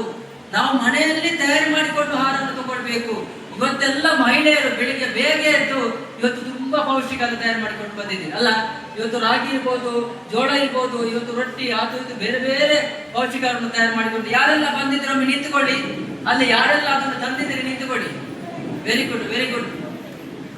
ಇವರೆಲ್ಲ ಪೌಷ್ಟಿಕ ತಯಾರು ಮಾಡಿಕೊಂಡು ಬಂದಿದ್ದೀರಿ, ತುಂಬಾ ಶ್ರಮ ಪಟ್ಟಿದ್ದಾರೆ. ಅವರಿಗೆ ಸಹ ದೊಡ್ಡ ಚಪ್ಪಾಳೆ ಮೂಲಕ ಅಭಿನಂದನೆ. ಇನ್ನೊಂದು ಜ್ಞಾನ ವಿಕಾಸದ 4ನೇ ಕಾರ್ಯಕ್ರಮ ಯಾವುದಂದ್ರೆ ಯಾವುದು? ಪುಷ್ಪಗುಚ್ಛ. ಇವತ್ತು ಪುಷ್ಪಗುಚ್ಛ ನೋಡಿ, ಅಲ್ಲಿ ನೋಡಿ, ಇಲ್ಲಿ ವೇದಿಕೆಯಲ್ಲಿ ಬಹಳ ಚೆನ್ನಾಗಿ ಮಾಡಿದ್ರು ನೋಡಿ. ಅವರು ಮೇಡಮ್ಗೆ ಬಹಳ ಚೆನ್ನಾಗಿ ಮಾಡಿದ್ರು. ಅವ್ರು ಹೇಳಿದ್ರು ಇದು ನೋಡ್ಲಿಕ್ಕೆ ಬಹಳ ಖುಷಿ ಆಗ್ತದೆ ಅಂತ ಹೇಳಿದ್ರು. ಅಂದ್ರೆ ಈ ರೀತಿಯ ಬೇರೆ ಬೇರೆ ಏನು ಇದನ್ನು ತಯಾರು ಮಾಡಿಕೊಂಡು ಬಂದಿದ್ದೀರಿ. ಯಾವುದು? ಪುಷ್ಪಗುಚ್ಛ ತಯಾರು ಮಾಡಿಕೊಂಡು ಬಂದಿದ್ದೀರಿ. ನೋಡಿ, ನೆನಪಿಟ್ಟುಕೊಳ್ಳಿ, ನಮ್ಮ ಪುಷ್ಪಗುಚ್ಛ ತಯಾರು ಮಾಡಬೇಕು ಅಂತ ಹೇಳುವಾಗ ನೀವೆಲ್ಲರೂ ಮನೆಯಲ್ಲಿ ಗಿಡ ನೆಟ್ಟಿದ್ದೀರಿ, ಹೂವಿನ ಗಿಡ ನೆಟ್ಟಿದ್ದೀರಿ. ನಾನು ಒಂದೇ ಹೇಳ್ತೇನೆ, ಪ್ರತಿಯೊಬ್ಬರ ಮನೆಯಲ್ಲಿ ಮನೆ ಎದುರು ಹೂವಿನ ಗಿಡ ನೆಡಬೇಕು. ಹೂವಿನ ಗಿಡ ನೆಟ್ಟರೆ ದೇವರಿಗೆ ಹೂ ಬರ್ತದೆ, ಅಥವಾ ಮನೆಯಲ್ಲಿ ಇದನ್ನು ಏನುಂಟು ದಾರದ ಇದೆ ಹೇಳ್ತಾರೆ, ಅದಕ್ಕೆ ಹೂ ಇಡ್ಲಿಕ್ಕೆ ಆಗ್ತದೆ, ಹೆಣ್ಣು ಮಕ್ಕಳಿಗೆ ಹೂ ಇಡ್ಲಿಕ್ಕೆ ಆಗ್ತದೆ. ಪೇಟೆಯಿಂದ ಹೂ ತರಬಾರದು. ದಯವಿಟ್ಟು ಇವತ್ತು ಯಾರೆಲ್ಲ ಪುಷ್ಪಗುಚ್ಛ ತಂದಿದ್ದೀರಿ, ಯಾರೆಲ್ಲ ಪುಷ್ಪಗುಚ್ಛ ತಂದಿದ್ದೀರಿ ಕೈ ಎತ್ತಿ. ಪುಷ್ಪಗುಚ್ಛ ಯಾರೆಲ್ಲ ತಂದಿದ್ದೀರಿ ಕೈ ಎತ್ತಿ. ಎಲ್ಲರೂ ತರಲಿಲ್ಲ ನೋಡಿ. ದಯವಿಟ್ಟು ಪುಷ್ಪಗುಚ್ಛ ತಂದವರಿಗೆ ಸಹ ಒಂದು ಚಪ್ಪಲೆ ಮೂಲಕ ಅಭಿನಂದನೆ. ಇವತ್ತು ಜ್ಞಾನ ವಿಕಾಸ ಕಾರ್ಯಕ್ರಮ ಏನಂದ್ರೆ, ಇವತ್ತು ಕೇಂದ್ರದ ಒಂದು ಶಕ್ತಿ ಪ್ರದರ್ಶನ. ಇವತ್ತು ಕೇಂದ್ರದ ಸದಸ್ಯರು ಪ್ರತಿಭೆಯನ್ನು ವ್ಯಕ್ತಪಡಿಸುವಂತ ದಿನ. ಏನು ಪ್ರತಿಭೆ? ಇಲ್ಲೆಲ್ಲ ಎದುರು ಇಟ್ಟಿದ್ದೀರಿ, ಇದು ನಿಮ್ಮ ಪ್ರತಿಭೆ, ಇದು ನಿಮ್ಮ ಕೆಲಸ. ಇವತ್ತು ನೆನಪಿಟ್ಟುಕೊಳ್ಳಿ, ಜ್ಞಾನ ವಿಕಾಸದಿಂದ ಮಹಿಳಾ ಸಬಲೀಕರಣ ಆಗಬೇಕು. ಇವತ್ತು ಮಹಿಳೆ 4 ಜನರ ಎದುರು ಮಾತಾಡುವಂತಹ ಶಕ್ತಿ ಬರಬೇಕು. ನೋಡಿ, ಅವರು ಮೇಡಮ್ ಮಾತಾಡಿದ್ರು, ಇಲ್ಲಿ ಬಂದು ಮಾತಾಡಿದ್ರು, 1 ವರ್ಷ ಆಯ್ತು ಕೇಂದ್ರಕ್ಕೆ ಸೇರಿ ಅಂತ. ನಾನು ಹೇಳ್ತೇನೆ, ಎಲ್ಲಾ ಮಹಿಳೆಯರು ವೇದಿಕೆ ಬಂದು ಮಾತಾಡುವ ಹಾಗೆ ತಯಾರಾಗಬೇಕು. ಎಲ್ಲರೂ ನಿಮ್ಮ ಜ್ಞಾನ ವಿಕಾಸ ಕೇಂದ್ರದಲ್ಲಿ ಮಾತಾಡಲಿಕ್ಕೆ ತಯಾರಾಗಬೇಕು. ಇವತ್ತು ಸಾಂಸ್ಕೃತಿಕ ಕಾರ್ಯಕ್ರಮ ಕೊಡಬೇಕು. ಡ್ಯಾನ್ಸ್ ಇರ್ಬೋದು, ಜಾನಪದ ನೃತ್ಯ ಇರ್ಬೋದು, ಕೋಲಾಟ ಇರ್ಬೋದು, ನಿಮ್ಮ ಪ್ರತಿಭೆಯನ್ನು ಪ್ರದರ್ಶನ ಮಾಡುವಂತ ಇದೊಂದು ವೇದಿಕೆ. ನೆನಪಿಟ್ಟುಕೊಳ್ಳಿ, ನಾವು ಜೀ ಕನ್ನಡ, ಕಲರ್ ಕನ್ನಡದಲ್ಲಿ ನೋಡ್ತಾ ಇದ್ದೇವಲ್ಲ. ಇವತ್ತು ಎಷ್ಟೋ ಮನೆಯಲ್ಲಿದ್ದಂತ ನಿಮ್ಮ ಮಕ್ಕಳನ್ನು ನೀವು ಏನು ಟಿವಿಯಲ್ಲಿ ಜೀ ಕನ್ನಡ ಕಾರ್ಯಕ್ರಮದಲ್ಲಿ ಕಳಿಸಿಕೊಡ್ತಿದ್ದೀವಿ. ಇವತ್ತು ನಾವೆಲ್ಲ ಏನು ಮಾಡ್ತೇವೆ? ಜೀ ಕನ್ನಡ, ಕಲರ್ ಕನ್ನಡ ನೋಡಿಕೊಂಡು ಡ್ಯಾನ್ಸ್ ಅನ್ನು ನೋಡ್ತೇವೆ. ನಾನು ನಿಮ್ಮದೇ ಹೇಳುವಂತದ್ದೇನೆಂದ್ರೆ, ನಮ್ಮ ಮಕ್ಕಳನ್ನು ಸಹ ತಯಾರು ಮಾಡಬೇಕು. ಇಲ್ಲಿ ಕುಳಿತಂತ ಎಲ್ಲ ಮಹಿಳೆಯರಲ್ಲಿ ನಿಮ್ಮ ಮಕ್ಕಳನ್ನು ತಯಾರು ಮಾಡಿಕೊಂಡು ನೀವು ಟಿವಿಯಲ್ಲಿ ನೋಡುವ ಹಾಗೆ ಇರಬೇಕು, ನೀವು ಟಿವಿಯಲ್ಲಿ ಬರುವ ಹಾಗೆ ಇರಬೇಕು. ಇವತ್ತು ನಾವು ಮಾತ್ರ ಟಿವಿ ನೋಡುವುದಲ್ಲ, ನಾವು ಯಾವುದರಲ್ಲಿ ಒಳಗೆ ಬರಬೇಕು? ನಾವು ಟಿವಿ ಒಳಗೆ ಬರಬೇಕು. ಇವತ್ತು ನಾವು ನೋಡಿ, ಇವತ್ತು ತುಂಬಾ ಇಂಥ ಪ್ರತಿಭೆಯನ್ನು ಪ್ರದರ್ಶನ ಮಾಡಿ, ಇವತ್ತು ಒಂದು ಹೆಣ್ಣಿನಿಂದ ಇವತ್ತು ತಂದೆ ತಾಯಿಯನ್ನು ಆ ಜೀ ಕನ್ನಡ, ಕಲರ್ ಕನ್ನಡ, ಬೇರೆದಕ್ಕೆ ಟಿವಿಗೆ ಕಾರ್ಯಕ್ರಮ ಕರ್ಕೊಂಡು ಹೋಗಿ ಆ ಟಿವಿಯಲ್ಲಿ ಬರುವ ಹಾಗೆ ಮಾಡಿದಂತ ಯಾರಂದ್ರೆ ಅದು ಹೆಣ್ಣು ಮಕ್ಕಳು ಜಾಸ್ತಿ. ಇವತ್ತು ಹೆಣ್ಣು ಜಾಸ್ತಿ. ದಯವಿಟ್ಟು ಇದನ್ನು ನಾವು ಮಾಡುವಂತ ಕೆಲಸವನ್ನು ಮಾಡಬೇಕು. ಅದಕ್ಕಾಗಿ ಡಾಕ್ಟರ್ ಹೇಮಾವತಿ ಬೇಕಡೆ ಅವರು ಇವತ್ತು ಜ್ಞಾನ ವಿಕಾಸದಲ್ಲಿ ನಮ್ಮ ಯೋಜನೆಯಲ್ಲಿ ಇಡೀ ಸಮಾಜದಲ್ಲಿ, ಇಡೀ ಧರ್ಮಸ್ಥಳದಲ್ಲಿ ಹೆಣ್ಣಿಗೆ ಉನ್ನತ ಸ್ಥಾನಮಾನ, ಗೌರವ ಕೊಡಬೇಕು ಅಂತ ಹೇಳಿ ಜ್ಞಾನ ವಿಕಾಸವನ್ನು ಮಾಡ್ತಾ ಇದ್ದಾರೆ. ನೋಡಿ, ಒಂದು ಉದಾಹರಣೆ ಕೊಡ್ತೇನೆ. ನೀವು ಗೊತ್ತಿರ್ಬೋದು, ನಮ್ಮ ವಿವೇಕಾನಂದರು ಅಂತ ಇರ್ಬೋದು. ವಿವೇಕಾನಂದರು ಕೇಳಿರ್ಬೋದಲ್ಲ. ವಿವೇಕಾನಂದರು ಅವರು ಒಮ್ಮೆ ಅಮೆರಿಕಕ್ಕೆ ಹೋದ್ರು. ಅಮೆರಿಕದ ಚಿಕಾಗೋದಲ್ಲಿ ಅವರು ಭಾಷಣ ಮಾಡಿದ್ರು. ಭಾರತದ ಬಗ್ಗೆ ಭಾಷಣ ಮಾಡಿದ್ರು. ಭಾರತದ ಸಂಸ್ಕೃತಿ, ಸಂಸ್ಕಾರ, ಭಾರತದ ಬೆಳವಣಿಗೆ, ಒಳ್ಳೆಯ ಧರ್ಮದ ಬಗ್ಗೆ ಎಲ್ಲ ಭಾಷಣ ಮಾಡಿದ್ರು. ಆಗ ಭಾಷಣ ಮಾಡಿ ಮುಕ್ತಾಯ ಆಗುವಾಗ ಅಲ್ಲಿ ಕುಳಿತಂತ ಅಮೆರಿಕದ ಮಹಿಳೆಯರು ಕೇಳಿದ್ರು ನಮ್ಮ ವಿವೇಕಾನಂದರಲ್ಲಿ, ನೀವು ಇಷ್ಟೆಲ್ಲ ಭಾಷಣ ಮಾಡಿದರಲ್ಲ, ನೀವು ವಿವೇಕಾನಂದರು ನೀವು ಭಾರತದಲ್ಲಿ ಮಹಿಳೆಯರಿಗೆ ಯಾವ ಸ್ಥಾನಮಾನ ಕೊಟ್ಟಿದ್ದೀರಿ, ಯಾವ ವಿಶಿಷ್ಟ ಸ್ಥಾನಮಾನ ಕೊಟ್ಟಿದ್ದೀರಿ ಹೇಳಬೇಕು ಅಂತ ಹೇಳಿದರು. ಯಾರು? ಅಮೆರಿಕದ ಮಹಿಳೆಯರು ನಮ್ಮ ವಿವೇಕಾನಂದರಲ್ಲಿ ಕೇಳಿದರು. ಆಗ ವಿವೇಕಾನಂದರು ಎದ್ದು ನಿಂತು ನಾವು ಭಾರತದಲ್ಲಿ ನಮ್ಮ ಭಾರತೀಯಂತ ಮಹಿಳೆಗೆ ಹೆಣ್ಣಿಗೆ ವಿಶೇಷವಾದಂತ ಸ್ಥಾನಮಾನ ಕೊಟ್ಟಿದ್ದೇವೆ ಅಂತ ಹೇಳಿ. ನೋಡಿ, ಯಾವ್ದೆಲ್ಲ ಸ್ಥಾನಮಾನ ಕೊಟ್ಟಿದ್ದೇವೆ ಅದನ್ನು ಹೇಳಿ ಅಂತ ಹೇಳಿದ್ರು. ನಮ್ಮ ಭಾರತದಲ್ಲಿ ಆಚರಣೆ ಮಾಡುವಂತ ಎಲ್ಲ ಹಬ್ಬಗಳಿಗೆ ಹೆಣ್ಣಿನ ಹೆಸರಿಟ್ಟಿದ್ದೇವೆ ಅಂತ ಹೇಳಿದ್ರು. ನೋಡಿ, ಉದಾಹರಣೆಗೆ ಗೌರಿ ಹಬ್ಬ, ತುಳಸಿ ಹಬ್ಬ ಬರ್ತದೆ, ವರಮಹಾಲಕ್ಷ್ಮಿ ಪೂಜೆ, ದೀಪಾವಳಿ ಎಲ್ಲ ಯಾವ ಹೆಸರಿಟ್ಟಿದ್ದೇವೆ? ಎಲ್ಲ ಹೆಣ್ಣಿನ ಗಂಡಸರ ಹೆಸರಿಗೆ ಇಟ್ಟಿಲ್ಲ, ಎಲ್ಲ ಹೆಣ್ಣಿನ ಹೆಸರಿಟ್ಟಿದ್ದೇವೆ ಅಂತ ಹೇಳಿದ್ರು. ಅದೇ ರೀತಿ ನಾವು ತಿನ್ನುವಂತ ಆಹಾರಕ್ಕೆ ಏನ್ ಹೇಳ್ತೇವೆ? ನಾವು ತಿನ್ನುವಂತ ಆಹಾರಕ್ಕೆ ಏನ್ ಹೇಳ್ತೇವೆ? ದವಸ ಧಾನ್ಯ, ಏನು ಧಾನ್ಯ ಲಕ್ಷ್ಮಿ ಅಂತ ಹೇಳ್ತೇವೆ. ನಾವು ತಿನ್ನುವಂತ ಆಹಾರಕ್ಕೆ ಏನ್ ಹೇಳ್ತೇವೆ? ಧಾನ್ಯ ಲಕ್ಷ್ಮಿ. ತಿನ್ನುವಂತ ಆಹಾರಕ್ಕೆ ಹೆಣ್ಣಿನ ಹೆಸರಿಟ್ಟಿದ್ದೇವೆ ಅಂತ ಹೇಳಿದ್ರು. ಅದೇ ರೀತಿ ದುಡ್ಡು ಉಂಟಲ್ಲ, ಹಣ, ಅದಕ್ಕೆ ಏನ್ ಹೇಳ್ತೇವೆ? ಲಕ್ಷ್ಮಿ. ನಾವು ಭಾರತದಲ್ಲಿ ಎಲ್ಲ ಹಣಕ್ಕೆ ಹೆಣ್ಣಿನ ಹೆಸರಿಟ್ಟಿದ್ದೇವೆ, ಲಕ್ಷ್ಮಿ ಅಂತ ಹೆಸರಿಟ್ಟಿದ್ದೇವೆ ಅಂತ ಹೇಳಿದ್ರು. ನಮ್ಮಲ್ಲಿ ಭಾರತದಲ್ಲಿ ಎಲ್ಲ ಗಿಡ ಮರಗಳು ಉಂಟು. ಆ ಗಿಡ ಮರಗಳಿಗೆ ಯಾವುದು ಹೆಸರಿಟ್ಟಿದ್ದೇವೆ? ಯಾವ ಹೆಣ್ಣಿನ ಹೆಸರಿಟ್ಟಿದ್ದೇವೆ? ವೃಕ್ಷ ದೇವತೆ. ಏನಿಟ್ಟು ಹೆಸರಿಟ್ಟಿದ್ದೇವೆ? ಅದು ಸಹ ಹೆಣ್ಣಿನ ಹೆಸರಿಟ್ಟಿದ್ದೇವೆ, ವೃಕ್ಷ ದೇವತೆ ಹೆಸರಿಟ್ಟಿದ್ದೇವೆ ಅಂತ ಹೇಳಿದ್ರು. ನಮ್ಮ ಭೂಮಿ, ಈ ಭೂಮಿಗೆ ಏನ್ ಹೇಳ್ತೇವೆ? ಭೂಮಿಗೆ ಏನ್ ಹೇಳ್ತೇವೆ ಹೇಳಿ? ಭೂಮಾತೆ ಅಂತ ಹೇಳ್ತೇವೆ. ಏನ್ ಹೇಳ್ತೇವೆ? ಭೂಮಾತೆ ಅಂತ ಹೆಸರಿಟ್ಟಿದ್ದೇವೆ ಅಂತ ಹೇಳ್ತೇವೆ. ನಮ್ಮ ಮನೆಯಲ್ಲಿ ಹಸು ಉಂಟು, ದನ, ಅದಕ್ಕೆ ಏನ್ ಹೇಳ್ತೇವೆ? ಗೋಮಾತೆ. ಎಲ್ಲ ಹೆಣ್ಣಿನ ಹೆಸರಿಟ್ಟಿದ್ದೇವೆ, ಅದಕ್ಕೆ ಗೋಮಾತೆ ಅಂತ ಹೆಸರಿಟ್ಟಿದ್ದೇವೆ. ಅದೇ ರೀತಿ ನಮ್ಮ ಮನೆಯಲ್ಲಿ ತುಳಸಿ ಗಿಡ ಉಂಟು, ಅದಕ್ಕೆ ಏನ್ ಹೇಳ್ತೇವೆ? ತುಳಸಿ ಮಾತೆ ಅಂತ ಹೇಳ್ತೇವೆ. ನಾವು ದಿನನಿತ್ಯ ನೀರನ್ನು ಉಪಯೋಗ ಮಾಡ್ತೇವೆ, ಆ ನೀರಿಗೆ ಏನ್ ಹೇಳ್ತೇವೆ? ಅದಕ್ಕೆ ಗಂಗೆ ಅಂತ ಹೇಳ್ತೇವೆ. ಅದಕ್ಕೆಲ್ಲ ಹೆಣ್ಣಿನ ಹೆಸರಿಟ್ಟಿದ್ದೇವೆ ಅಂತ ಹೇಳಿದ್ರು. ಅದೇ ರೀತಿ ನಾವು ಓದ್ತೇವಲ್ಲ ಪುಸ್ತಕ, ಆ ಪುಸ್ತಕ ಏನ್ ಹೇಳ್ತೇವೆ? ಸರಸ್ವತಿ. ಆದ್ದರಿಂದ ಇವತ್ತು ವಿವೇಕಾನಂದರು ಒಂದೊಂದೇ ಹೇಳುವಾಗ ಅಮೆರಿಕದಲ್ಲಿರುವಂತ ಎಲ್ಲ ಜನ ಎದ್ದು ದೊಡ್ಡ ಚಪ್ಪಾಳೆಯನ್ನು ಹೆಣ್ಣು ಮಕ್ಕಳಿಗೆ ಕೊಟ್ಟಿದ್ದಾರೆ. ನಾನು ವಿಶೇಷವಾಗಿ ಇವತ್ತು ಭಾರತದಲ್ಲಿ ಇವತ್ತು ನಮ್ಮ ಎಲ್ಲ ಹೆಣ್ಮಕ್ಕಳಿಗೆ, ಎಲ್ಲ ಹೆಂಗಸರಿಗೆ ವಿಶೇಷವಾದಂತಹ ಸ್ಥಾನಮಾನ, ಗೌರವವನ್ನು ಕೊಟ್ಟಿದ್ದಾರೆ. ಎಲ್ಲದಕ್ಕೂ ಹೆಣ್ಮಕ್ಕಳನ್ನು ಗೌರವ ಕೊಡುವಂತ ಕೆಲಸವನ್ನು ಮಾಡಿದ್ದಾರೆ. ದಯವಿಟ್ಟು ಇವತ್ತು ನಾವು ತಿಳ್ಕೊಳ್ಬೇಕು. ಇವತ್ತೊಂದು ಮನೆ ನಡಿಬೇಕಾದ್ರೆ, ಕುಟುಂಬ ನಡಿಬೇಕಾದ್ರೆ, ಸಮಾಜ ನಡಿಬೇಕಾದ್ರೆ ಇವತ್ತು ಹೆಣ್ಣಿನ ಪಾತ್ರ ತುಂಬಾ ಉಂಟು. ಇವತ್ತು ಹೆಣ್ಣಿನಲ್ಲಿ ಒಂದು ಒಳ್ಳೆ ಸಂಸ್ಕಾರ ಬರಬೇಕು, ಸಂಸ್ಕೃತಿ ಬರಬೇಕು. ನಾವು ಎಲ್ಲದಕ್ಕೆ ಸ್ಥಾನಮಾನವನ್ನು ಕೊಡಬೇಕು. ಯಾಕೆಂದ್ರೆ ಮೇಡಮ್ ಹೇಳಿದ್ರು, ಸಂಸ್ಕೃತಿ ಬರಬೇಕು. ನೋಡಿ, ಇವತ್ತು ಬಹಳ ಮುಖ್ಯವಾಗಿ ಡ್ರೆಸ್ ಅಲ್ಲಿ ಸಂಸ್ಕೃತಿ ಬರಬೇಕು. ನಾವು ಮೊನ್ನೆ ಸಿಟಿಯಲ್ಲಿ, ನಮ್ಮ ದಾವಣಗೆರೆ ಸಿಟಿಯಲ್ಲಿ ಹೋಗ್ತಾ ಇದ್ದೇವೆ. ಒಂದು ಹೆಣ್ಮಗಳು ಪ್ಯಾಂಟ್, ಜೀನ್ಸ್ ಪ್ಯಾಂಟ್ ಹಾಕಿದ್ರು, ಅದೇ ಮೊಣಕಾಲಲ್ಲಿ ಅರ್ಧದಿತ್ತು. ನಾವು ಕೇಳಿದ್ದೇವೆ, ಇದು ಯಾಕೆ ಅರ್ಧದ್ದು ಹಾಕಿದ್ರು? ಅದು ಸ್ಟೈಲ್ ಇರುತ್ತೆ. ನೋಡಿ, ಇವತ್ತು ಸಂಸ್ಕೃತಿ ಮುಖ್ಯ, ಅದನ್ನು ಮರಿಬಾರ್ದು. ನೋಡಿ, ಒಂದು ಮಾತು ಹೇಳ್ತಾರೆ, ಮೊದಲು ಬಡವರು ಹರಿತ ಡ್ರೆಸ್ ಅನ್ನು ಹಾಕ್ತಾ ಇದ್ರು, ಈಗ ಯಾರು ಹಾಕ್ತಾ ಇದ್ದಾರೆ? ಶ್ರೀಮಂತರ ಇದರಲ್ಲಿ ಆಗ್ತಾ ಇದ್ದಾರೆ. ದಯವಿಟ್ಟು ಆ ಸಂಸ್ಕೃತಿಯನ್ನು ಉಳಿಸಿಕೊಳ್ಳುವಂತ ಕೆಲಸವನ್ನು ಮಾಡಬೇಕು. ನಮ್ಮ ಗೌರವವನ್ನು ನಾವು ಉಳಿಸಿಕೊಳ್ಳಿಕೊಂಡು ಮಾಡಬೇಕು. ದಯವಿಟ್ಟು ಇದನ್ನು ನಾವು ತಿಳ್ಕೊಳ್ಳುವಂತ ಕೆಲಸವನ್ನು ನಾವು ಮಾಡಬೇಕು. ಇವತ್ತು ಜ್ಞಾನ ವಿಕಾಸದಲ್ಲಿ ನಾವು ಮುಖ್ಯವಾಗಿ ಜ್ಞಾನವನ್ನು ಕೊಡುವಂತ ಕೆಲಸವನ್ನು ಮಾಡ್ತಾ ಇದ್ದೇವೆ. ಅದಕ್ಕೆ ಒಂದು ಮಾತು ಹೇಳ್ತಾರೆ, ಏನಂದ್ರೆ ಜಗತ್ತೇ ಪಾಠಶಾಲೆ ಅಂತ ಹೇಳ್ತಾರೆ. ಜಗತ್ತೇ, ಈ ಭೂಮಿಯೇ, ಈ ಪ್ರಪಂಚವೇ, ಈ ಊರೇ ಒಂದು ಪಾಠಶಾಲೆ. ಜ್ಞಾನವೇ ಗುರು ಅಂತ ಹೇಳ್ತಾರೆ. ಜ್ಞಾನ ಅಂದ್ರೆ ಏನು? ತಿಳುವಳಿಕೆ, ಮಾಹಿತಿ ಕೊಡುವುದು ಉಂಟಲ್ಲ, ಇದು ಗುರು ಅಂತ ಹೇಳ್ತಾರೆ. ಜೀವನ ಅವಧಿ ಉಂಟಲ್ಲ, ಇದು ಕಲಿಯುವ ಅವಧಿ. ನೋಡಿ, ಇವತ್ತು ಕಲಿಯುವುದು ಶಾಲೆಗೆ ಮಾತ್ರ ಓದೋದು ಕಲಿಯುವುದಲ್ಲ. ಇವತ್ತು ಹುಟ್ಟಿನಿಂದ ನಾವು ಸಾಯುವ ತನಕ ಏನ್ ಮಾಡಬೇಕು? ಇದು ಕಲಿಯುವ ಅವಧಿ, ತರಬೇತಿ ಅವಧಿ, ಇದು ಕ್ಲಾಸ್. ಅದರಿಂದ ನಾವು ನಮ್ಮ ಜೀವನ ಚೆನ್ನಾಗಬೇಕಾದ್ರೆ, ನಾವು ಬದುಕಬೇಕು ಅಂತಾದ್ರೆ ನಿರಂತರ ಕಲಿಯುವಂತ ಕೆಲಸವನ್ನು ನಾವು ಮಾಡಬೇಕು. ಅದರಿಂದ ಜ್ಞಾನವೇ ಅದೇ, ಇವತ್ತು ಶಿಕ್ಷಣವೇ ಅದೇ. ಏನಂದ್ರೆ ನಿರಂತರ. ಅದಕ್ಕಾಗಿ ಜ್ಞಾನ ವಿಕಾಸದಲ್ಲಿ ಕೆಲವರು ಕೇಂದ್ರದಲ್ಲಿ ಹೇಳ್ತಾರೆ, ಸರ್ ನಮ್ಗೆ ಕಾನೂನಿನ ಬಗ್ಗೆ ಕೊಟ್ಟವರಿಂದಲೇ ಕೊಡ್ತಾ ಇದ್ದೀರಿ ಅಂತ ಹೇಳ್ತಾರೆ. ಇವತ್ತು ಕಾನೂನಲ್ಲಿ ಬೇರೆ ಬೇರೆ ಕಾನೂನು ಮಾಹಿತಿ ಉಂಟು. ಆರೋಗ್ಯದ ಬಗ್ಗೆ ಹೇಳ್ತೀರಿ, ಸರ್ ಹೇಳಿದನ್ನೇ ಹೇಳ್ತಾ ಇದ್ದೀರಿ, ಆರೋಗ್ಯದಲ್ಲಿ ಬೇರೆ ಬೇರೆ ಮಾಹಿತಿ ಉಂಟು. ಇವತ್ತು ಬೇರೆ ಬೇರೆ ಇದರಲ್ಲಿ ಸಂಪನ್ಮೂಲ ವ್ಯಕ್ತಿಗೆ ಒಂದು ಮಾಹಿತಿಯನ್ನು ಕೊಡ್ತಾರೆ. ಇವತ್ತು ಮಾಹಿತಿ ಬೇರೆ ಬೇರೆ ಇರ್ತದೆ, ಅದನ್ನು ನಾವು ತಿಳ್ಕೊಳ್ಬೇಕು. ಇವತ್ತು ಹೇಳಿದನ್ನೇ ಕೊಟ್ಟದನ್ನೇ ಕೊಟ್ಟಿದ್ದೇವೆ ಅಂತ ನೀವು ಹೇಳಬಾರ್ದು. ಜ್ಞಾನ ವಿಕಾಸದಲ್ಲಿ ಇವತ್ತು ಹೊಸ ಹೊಸ ವಿಚಾರವನ್ನು ಅವರು ಸಂಪನ್ಮೂಲ ವ್ಯಕ್ತಿಗಳು ಮಾಹಿತಿಯನ್ನು ಕೊಡ್ತಾ ಇದ್ದಾರೆ. ಆ ಮಾಹಿತಿಯನ್ನು ತಿಳ್ಕೊಳ್ಳುವಂತ ಕೆಲಸವನ್ನು ನಾವು ಮಾಡಬೇಕು. ನೋಡಿ, ಯಾವಾಗ ಒಂದು ಪೂಜ್ಯರು ಒಂದು ಮಾತು ಹೇಳ್ತಾರೆ, ಏನಂದ್ರೆ ಹಣ ಇದ್ದವರು ದೊಡ್ಡವರಲ್ಲ, ಹಣ ಇದ್ದವರು ದೊಡ್ಡವರಲ್ಲ. ದೊಡ್ಡವರು ಯಾರು?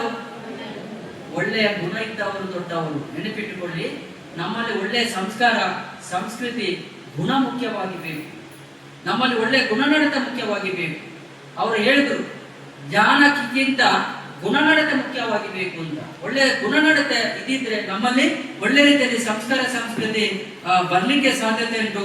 ಅದರಿಂದ ಇದನ್ನು ನಾವು ತಿಳ್ಕೊಂಡು ಚೆನ್ನಾಗಿ ನಾವು ನಮ್ಮ ಜೀವನವನ್ನು ನಡೆಸುವಂತ ಕೆಲಸವನ್ನು ನಾವು ಮಾಡಬೇಕು. ನೋಡಿ, ಮುಖ್ಯವಾಗಿ ಏನಂದ್ರೆ ನಾವು ದುಡಿಬೇಕು, ನಾವು ಕೆಲಸವನ್ನು ಮಾಡಬೇಕು, ನಮ್ಮ ಮನೆಯಲ್ಲಿ ದುಡಿಬೇಕು, ಕೃಷಿ ಕೆಲಸವನ್ನು ಮಾಡಬೇಕು. ಇವತ್ತು ಅದು ಅಲ್ಲದೆ ನಾವು ಇವತ್ತು ಬಹಳ ಮುಖ್ಯವಾಗಿ ಬದುಕಬೇಕಾದ್ರೆ ದುಡ್ಡು ಬೇಕು. ಯಾವುದು ಬೇಕು? ಹಣ ಮುಖ್ಯವಾಗಿ ಬೇಕು. ಇವತ್ತು ದುಡ್ಡು ಮುಖ್ಯವಾಗಿ ಬೇಕು. ಇವತ್ತು ನಾವು ಬೆಳಿಗ್ಗೆ ನಾವು ಹೇಳ್ತೇವೆಲ್ಲ, ಎದ್ದ ತಕ್ಷಣ ಏನ್ ಮಾಡ್ತೇವೆ? ಹಲ್ಲು ಉಜ್ಜುತ್ತೇವಲ್ಲ, ಆಗ ಅಲ್ಲಿಂದ ಖರ್ಚು ಸ್ಟಾರ್ಟ್ ಆಗ್ತದೆ. ಇವತ್ತು ಹಲ್ಲು ಉಜ್ಜಲಿಕ್ಕೆ ಏನು ಬೇಕು? ಬ್ರಷ್ ಬೇಕು, ಟೂತ್ ಪೇಸ್ಟ್, ಅಲ್ಲಿಂದ ಖರ್ಚು ಸ್ಟಾರ್ಟ್ ಆಗ್ತದೆ. ಆದ ನಂತರ ಏನ್ ಮಾಡ್ತೇವೆ? ಎಲ್ಲ ಕೆಲಸ ಆದ ನಂತರ ಟೀ, ಕಾಫಿ, ತಿಂಡಿ ಕುಡಿತೇವಲ್ಲ. ಇವತ್ತು ಟೀ ಹುಡಿ ತರ್ಲಿಕ್ಕೆ, ಕಾಫಿ ಹುಡಿ ತರ್ಲಿಕ್ಕೆ, ಹಾಲು ತರ್ಲಿಕ್ಕೆ ದುಡ್ಡು ಬೇಕು, ಅಲ್ಲಿಂದ ಖರ್ಚು ಸ್ಟಾರ್ಟ್ ಆಗ್ತದೆ. ಇವತ್ತು ಮಧ್ಯಾಹ್ನ ತಿಂಡಿ ಕೊಡ್ಬೇಕು, ಅಥವಾ ಮಧ್ಯಾಹ್ನ ಊಟ ಮಾಡ್ಬೇಕು, ಸಂಜೆ ಊಟ ಮಾಡ್ಬೇಕು, ಸಾಂಬಾರು, ಅದಕ್ಕೆಲ್ಲ ಖರ್ಚು.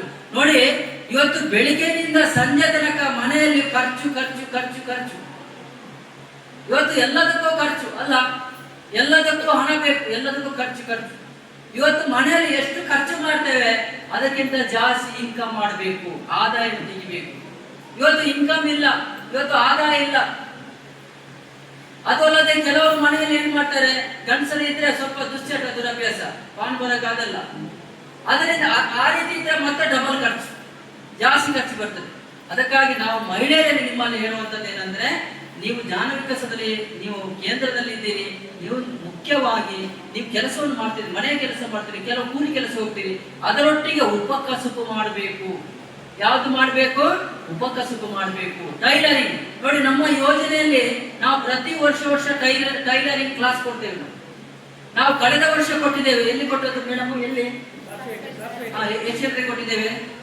30 ಜನ. ಕಳೆದ ವರ್ಷ ಸಾಸಿವೆಯಲ್ಲಿ 30 ಜನರ ಟೈಲರಿಂಗ್ ಕೊಟ್ಟಿದ್ದೇವೆ. ಇಲ್ಲಿ ಯಾರಾದ್ರೂ ಇದ್ದೀರಾ? ಕೈ ಎತ್ತಿ. ನೋಡಿ, ನಾವು ಪ್ರತಿ ವರ್ಷ 3 ತಿಂಗಳ ಟೈಲರಿಂಗ್ ಕ್ಲಾಸ್ ಮಾಡ್ತೇವೆ. ಈ ವರ್ಷವೂ ನಾವು ಮಾಡ್ತೇವೆ, ಈ ವರ್ಷವೂ ಸಹ ಮಾಡ್ತೇವೆ. ಎಲ್ಲಿ? ಅರಬಕಟ್ಟೆಯಲ್ಲಿ ಆಗಿದೆ. ಅಲ್ಲಿ ಎಷ್ಟು ಜನ ಇದ್ದಾರೆ? 33 ಜನ ಇದ್ದಾರೆ. ಅರಬಕಟ್ಟೆ ಯಾರು? ಅಲ್ಲಿ 33 ಜನ ಟೈಲರಿಂಗ್ ಮಾಡ್ತಾ ಇದ್ದಾರೆ. ನಾವು ಪ್ರತಿ ವರ್ಷ ಟೈಲರಿಂಗ್ ಕ್ಲಾಸ್ ಕೊಡ್ತೇವೆ. ಟೈಲರಿಂಗ್ ಕ್ಲಾಸ್ ಪ್ರತಿ ವರ್ಷ ಕೊಡ್ತೇವೆ. ಅದೇ ರೀತಿ ಅದರೊಟ್ಟಿಗೆ ಬ್ಯೂಟಿಷಿಯನ್ ಕ್ಲಾಸಸ್ ಕೊಡ್ತೇವೆ ನಾವು. ಅದರೊಟ್ಟಿಗೆ ಬೇರೆ ಬೇರೆ, ಉದಾಹರಣೆಗೆ ನೋಡಿ, ಇಲ್ಲಿ ನೀವು ಏನು ಬೇರೆ ಬೇರೆ ಡಿಸೈನ್, ಇವತ್ತು ಬ್ಯಾಗ್ ತಯಾರು ಮಾಡಿರ್ಬೋದು, ಅಥವಾ ಅಲಂಕರಿತ ತೋರಣಕ್ಕೆ ಅಲಂಕರಿತ ವಸ್ತು ತಯಾರು ಮಾಡಿರ್ಬೋದು. ಇವತ್ತು ಏನೆಲ್ಲ ಸ್ವ ಉದ್ಯೋಗ ಮಾಡ್ತೀರಿ, ಉಪಕಸಬು ಮಾಡ್ತೀರಿ, ಅದಕ್ಕೆ ತರಬೇತಿ ಮಾಹಿತಿಯನ್ನು ನಾವು ಕೊಡ್ತೇವೆ. ಇವತ್ತು ಜ್ಞಾನ ವಿಕಾಸದಲ್ಲಿ ಕೊಡ್ತೇವೆ, ತಿಳುವಳಿಕೆಯನ್ನು ಕೊಡ್ತೇವೆ. ಇವತ್ತು ಅಧ್ಯಯನ ಪ್ರವಾಸವನ್ನು ಮಾಡ್ತೇವೆ. ಇಲ್ಲಿ ಇಲ್ಲ, ಬೇರೆ ಬೇರೆ ಕಡೆಯಲ್ಲಿ ನೋಡ್ಲಿಕ್ಕೆ ಅಧ್ಯಯನ ಪ್ರವಾಸವನ್ನು ಮಾಡ್ತೇವೆ. ದಯವಿಟ್ಟು ನೀವು ಮಹಿಳೆಯರು, ನೀವು ಮನಸ್ಸು ಮಾಡಬೇಕು, ನೀವು ಮುಂದೆ ಬರಬೇಕು. ನಾನು ಒಂದು ಮನೆಯ ಕುಟುಂಬ ನಡೆಸುವಂಥದ್ದು, ನಾನು ಮನೆಯಲ್ಲಿ ದುಡಿಬೇಕು, ಅದು ಅಲ್ಲದೆ ನಾನು ಉಪಕಸಬು ಮಾಡಬೇಕು. ನೋಡಿ, ನಮ್ಮ ದಾವಣಗೆರೆಯಲ್ಲಿ ಗ್ರಾಮಾಂತರ ಅಂತ ಒಂದು ಯೋಜನೆ ಕಚೇರಿ ಇಲ್ಲಬೇಕು. ಅಲ್ಲಿ ಒಂದು ಮಹಿಳೆ ಜ್ಞಾನ ವಿಕಾಸಕ್ಕೆ ಸೇರಿ 10 ವರ್ಷ ಆಯಿತು, ಟೈಲರಿಂಗ್ ಕಲಿತು ಟೈಲರಿಂಗ್ ಉಪಕಸಬು ಮಾಡ್ತಾ ಇದ್ದಾರೆ, ಅದರೊಟ್ಟಿಗೆ ಹೈನುಗಾರಿಕೆಯೂ ಮಾಡ್ತಾ ಇದ್ದಾರೆ, ಅದರೊಟ್ಟಿಗೆ ಅಣಬೆ ಕೃಷಿ ಮಾಡ್ತಾ ಇದ್ದಾರೆ. ಆ ಹೆಣ್ಮಕ್ಳು ಹೇಳ್ತದೆ, ಸರ್ ನಾನು ಒಂದು ದಿನದಲ್ಲಿ 5-6 ಸಾವಿರ ಇನ್ಕಮ್ ಮಾಡ್ತೇನೆ, ಒಂದು ತಿಂಗಳಲ್ಲಿ 1 ಲಕ್ಷಕ್ಕೂ ಬೇರೆ ಇನ್ಕಮ್ ಮಾಡ್ತೇನೆ ಅಂತ ಹೇಳಿ ಅವ್ರು ಹೇಳ್ತಾರೆ. ಇದೆಲ್ಲ ನನಗೆ ಆಗಲಿಕ್ಕೆ ಕಾರಣ ಜ್ಞಾನ ವಿಕಾಸ ಕೇಂದ್ರ. ನಾವು ಮನಸ್ಸು ಮಾಡಬೇಕು, ನಾವು ದುಡಿಬೇಕು. ನೋಡಿ, ಅದಕ್ಕೋಸ್ಕರ ದುಡಿಯುವವನಿಗೆ ಬಡತನ ಇಲ್ಲ ಅಂತ ಹೇಳ್ತಾರೆ. ಕೆಲಸ ಮಾಡುವವನಿಗೆ ಯಾವುದಿಲ್ಲ ಹೇಳಿ? ಬಡತನ ಇಲ್ಲ, ಕಷ್ಟ ಇಲ್ಲ, ಸಮಸ್ಯೆಗಳು ಬರುವುದಿಲ್ಲ. ಅದಕ್ಕಾಗಿ ಮನಸ್ಸು ಮುಖ್ಯವಾಗಿ ಮಾಡಬೇಕು. ಇವತ್ತು ಮಹಿಳೆ ಅಬಲೆ ಅಲ್ಲ, ಮಹಿಳೆ ಸಬಲೆ. ಮಹಿಳೆ ಅಬಲೆ ಅಲ್ಲ, ಒಬ್ಬರೇ ಅಲ್ಲ. ನಾವು ಜ್ಞಾನ ವಿಕಾಸ ಕೇಂದ್ರ ಸ್ವಸಹಾಯ ಸಂಘದಲ್ಲಿ ಒಗ್ಗಟ್ಟಾಗಿ ತಿಳ್ಕೊಳ್ಳಿ, ಮಾಹಿತಿ ಮಾಡ್ಕೊಳ್ಳಿ, ನಾವು ಸ್ವಾಉದ್ಯೋಗ ಮಾಡಬೇಕು.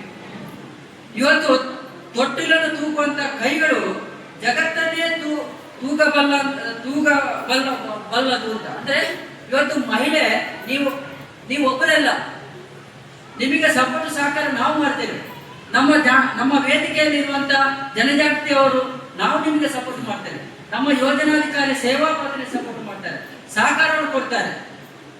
ಇವತ್ತು ಪ್ರತಿಯೊಬ್ಬರ ಮನೆಗೆ ನಾವು ಭೇಟಿ ಕೊಡ್ತೇವೆ. ಇವರು ಸೇವಾ ಪ್ರತಿನಿಧಿ ಬರ್ತಾರೆ, ಸಮನ್ವಯಾಧಿಕಾರಿ ಬರ್ತಾರೆ, ನಿಮ್ಮ ಕಷ್ಟ ಸುಖಕ್ಕೆ ಸ್ಪಂದಿಸ್ತಾರೆ. ನಿಮ್ಮ ಮನೆಯಲ್ಲಿ ಯಾರಾದ್ರೂ ಕುಡಿಯುವವರಿದ್ರೆ ನಮಗೆ ಮಾಹಿತಿ ಕೊಡಿ, ಸುರೇಶರಿಗೆ ಮಾಹಿತಿ ಕೊಡಿ, ಅಂತವ್ರನ್ನ ಶಿಬಿರಕ್ಕೆ ಸೇರಿಸಿ ಒಳ್ಳೆ ವ್ಯಕ್ತಿಯನ್ನಾಗಿ ಮಾಡ್ತೇವೆ. ದಯವಿಟ್ಟು ನಾವು ತಿಳ್ಕೊಳ್ಬೇಕು, ಅರ್ಥ ಮಾಡಿಕೊಳ್ಬೇಕು. ಇವತ್ತು ಜ್ಞಾನ ವಿಕಾಸದಿಂದ ನಿಮ್ಮ ಜ್ಞಾನ ವೃತ್ತಿ ಮಾತ್ರ ಆಗುವುದರೊಟ್ಟಿಗೆ ನಿಮ್ಮಲ್ಲಿ ಸಂಸ್ಕಾರ ಸಂಸ್ಕೃತಿ ಬರಬೇಕು. ನೀವು ಸಮಾಜದಲ್ಲಿ ಒಂದು ಆದರ್ಶ ಮಹಿಳೆ ಅಥವಾ ಹೆಣ್ಣಾಗಿ ನೀವು ಸಮಾಜದಲ್ಲಿ ಮೂಡಬೇಕು.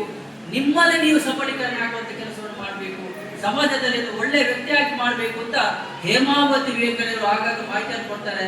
ಅವರ ಮಾರ್ಗದರ್ಶನ ಪ್ರಕಾರ ಇಡೀ ತಾಲೂಕಿನಲ್ಲಿ ಜ್ಞಾನ ವಿಕಾಸ ಕಾರ್ಯಕ್ರಮ ಚೆನ್ನಾಗಿ ನಡೆದುಕೊಂಡು ಇನ್ನಷ್ಟು ಚೆನ್ನಾಗಿ ನಡೆಯಲಿಕ್ಕೆ ನೀವೆಲ್ಲರೂ ಸಹಕಾರವನ್ನು ಕೊಡಬೇಕು.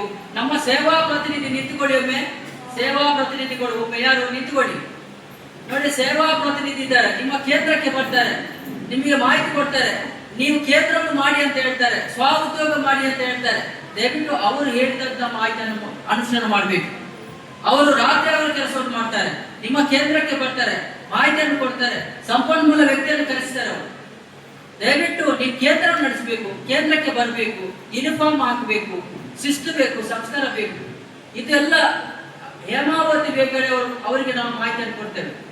ಅಮ್ಮನವರು ಏನು ಮಾರ್ಗದರ್ಶನ ಕೊಡ್ತಾರೆ ಅವರು ಅದನ್ನು ನಿಮಗೆ ಹೇಳ್ತಾರೆ. ದಯವಿಟ್ಟು ಇದನ್ನೆಲ್ಲ ನೀವು ಮಾಡಬೇಕು. ಇವತ್ತು ನಮ್ಮ ಎಲ್ಲ ಸಂಯೋಜಕರಿಗೆ ಒಳ್ಳೆ ರೀತಿಯಲ್ಲಿ ಕೇಂದ್ರವನ್ನು ನಡೆಸಿದ್ದಾರೆ, ಅವರಿಗೆ ದೊಡ್ಡ ಚಪ್ಪಾಳೆ ಮೂಲಕ ಅಭಿನಂದನೆ ಸಲ್ಲಿಸಿ. ನಾನು ಕೊನೆಯದಾಗಿ ಒಂದು ಮಾತನ್ನು ಹೇಳಿ ಒಂದು ಸಣ್ಣ ಉದಾಹರಣೆಯನ್ನು ಕೊಟ್ಟು ನಾನು ಮುಕ್ತಾಯ ಮಾಡ್ತೇನೆ. ದಯವಿಟ್ಟು ಇವತ್ತು ಏನು ಕಾರ್ಯಕ್ರಮ ಬಹಳ ಚೆನ್ನಾಗಿ ನಡೆಸಿದ್ದೀರಿ, ಬಹಳ ಚೆನ್ನಾಗಿ ಅರ್ಥಪೂರ್ಣವಾಗಿ ನಡೆಸಿದ್ದೀರಿ. ನಾನು ಒಂದು ಮಾತನ್ನು ಹೇಳಿ ನಾನು ಮುಕ್ತಾಯ ಮಾಡ್ತೇನೆ. ಒಬ್ಬ ವ್ಯಕ್ತಿ 25 ವರ್ಷ ಆಯ್ತು, ಇದು ಹಿಂದೆ ಆದಂತ ಘಟನೆ. ಒಬ್ಬ ವ್ಯಕ್ತಿ 25 ವರ್ಷ ಆಯ್ತು. ಅವನು ಏನ್ ಮಾಡಿದ್ರೆ ಒಬ್ಬನೇ ಇರೋದು, ಮತ್ತೆ ತಾಯಿ ಇದ್ರು. ಆ ತಾಯಿ ಹೇಳಿದ್ರು, ನೀನೊಂದು ಒಳ್ಳೆ ಹುಡುಗಿಯನ್ನು ನೋಡಿ ಮದುವೆ ಆಗಬೇಕು ಅಂತ ಹೇಳಿದ್ರು. ಆಗ ಮದುವೆ ಆಗಬೇಕು ಅಂದ್ರೆ ಹೆಣ್ಣು ಹುಡುಕಬೇಕು, ಹೆಣ್ಣು ಕೊಡುವರು ಯಾರು? ತುಂಬಾ ಅವನ ಫ್ರೆಂಡ್ಸ್ ಅವರಲ್ಲೆಲ್ಲ ಹೇಳಿದ, ಯಾರು ಹುಡುಕಿ ಕೊಡ್ಲಿಲ್ಲ. ಆಗ ಇವನು ಏನ್ ಮಾಡಿದ, ಒಂದು ದಿನ ಬೆಳಿಗ್ಗೆಯಿಂದ ಸಂಜೆ ತನಕ ಏನು ಹುಡುಕಿಕೊಂಡು ಹೋದ. ನಾನು ಮದುವೆ ಆಗ್ತೇನೆ, ನನಗೆ ಮದುವೆ ಆಗಲು ಯಾರಾದ್ರೂ ಇದ್ರೆ ಎದುರು ಮಾಡಬೇಕು, ಮುಂದೆ ಬರಬೇಕು ಅಂತ ಹೇಳಿ. ಸಂಜೆ ಆಗುವಾಗ 3 ಜನ ಹೆಣ್ಮಕ್ಳು ಮುಂದೆ ಬಂದ್ರು ಮದುವೆ ಆಗ್ಲಿಕ್ಕೆ. ಎಷ್ಟು ಜನ ಬಂದ್ರು? ಒಬ್ಬ ಹುಡುಗ, ಒಳ್ಳೆ ಹುಡುಗ, ಮದುವೆ ಆಗ್ಲಿಕ್ಕೆ 3 ಜನ ಮುಂದೆ ಬಂದ್ರು. ಆಗ ಅವನಿಗೆ ಆಯ್ತು, ಊರಿನವ್ರು ಹೇಳಿದ್ರು, ಮದುವೆ ಆಗೋದು ಒಬ್ಬರನ್ನೇ 3 ಜನರನ್ನು ಮಾಡ್ಲಿಕ್ಕೆ ಆಗ್ತದ? ಒಬ್ಬರನ್ನೇ ಮದುವೆ ಆಗುದು ಅಂತ ಹೇಳಿ. ಆಗ ಅವನ ನಿರ್ಧಾರ ಮಾಡಿದ, ಅವನ ಫ್ರೆಂಡ್ಸ್ ಹೇಳಿದ, ಈ 3 ಜನರನ್ನು ನೀನು ಪರೀಕ್ಷೆ ಮಾಡು, ಆ ಪರೀಕ್ಷೆಯಲ್ಲಿ ಯಾರು ಹೇಳ್ತಾರೆ ಅವರನ್ನು ನೀನು ಮದುವೆ ಆಗು ಅಂತ ಹೇಳಿ. ಆಗ ಇವನೊಂದು ಐಡಿಯಾ ಮಾಡಿದ, ಏನಂದ್ರೆ 1 ತಿಂಗಳು ಬಿಟ್ಟು ಇವನು ಫಾರಿನಿಗೆ ಹೋದ, ಅಮೆರಿಕಕ್ಕೆ 1 ವಾರದ ಟೈಮ್ ವೀಸಾ ಎಲ್ಲ ಮಾಡಿಕೊಂಡು 1 ವಾರದ ಟೈಮಿಗೆ ಅಮೆರಿಕಕ್ಕೆ ಹೋದ. ಅಮೆರಿಕಕ್ಕೆ ಹೋಗಿ 1 ವಾರದ ನಂತರ ಅವನ ಕೆಲಸ ಮುಗಿಸಿ ಅಲ್ಲಿಂದ ಬರುವಾಗ 3 ಜನರಿಗೆ ಫೋನ್ ಮಾಡಿದ. ಆ 3 ಜನ ಹೆಣ್ಮಕ್ಳಿಗೆ ಫೋನ್ ಮಾಡಿದ, ಏನಂದ್ರೆ ನಾನು ಅಮೆರಿಕದಿಂದ ಬರ್ತಾ ಇದ್ದೇನೆ, ನಿಮಗೆ ಏನು ತರಬೇಕು ಅಂತ ಕೇಳಿದ. ಆಗ ಫಸ್ಟ್ ಅವನು ಹೇಳಿದ್ರು, ನನಗೆ ಒಳ್ಳೆ ಸಾರಿ ತರಬೇಕು ಅಂತ ಹೇಳಿದ್ರು. ಒಳ್ಳೆ ಸಾರಿ ಇಲ್ಲಿ ಸಿಗಬಾರ್ದು, ಅಷ್ಟು ಒಳ್ಳೆ ಸಾರಿ ಆಗ್ಬೇಕು.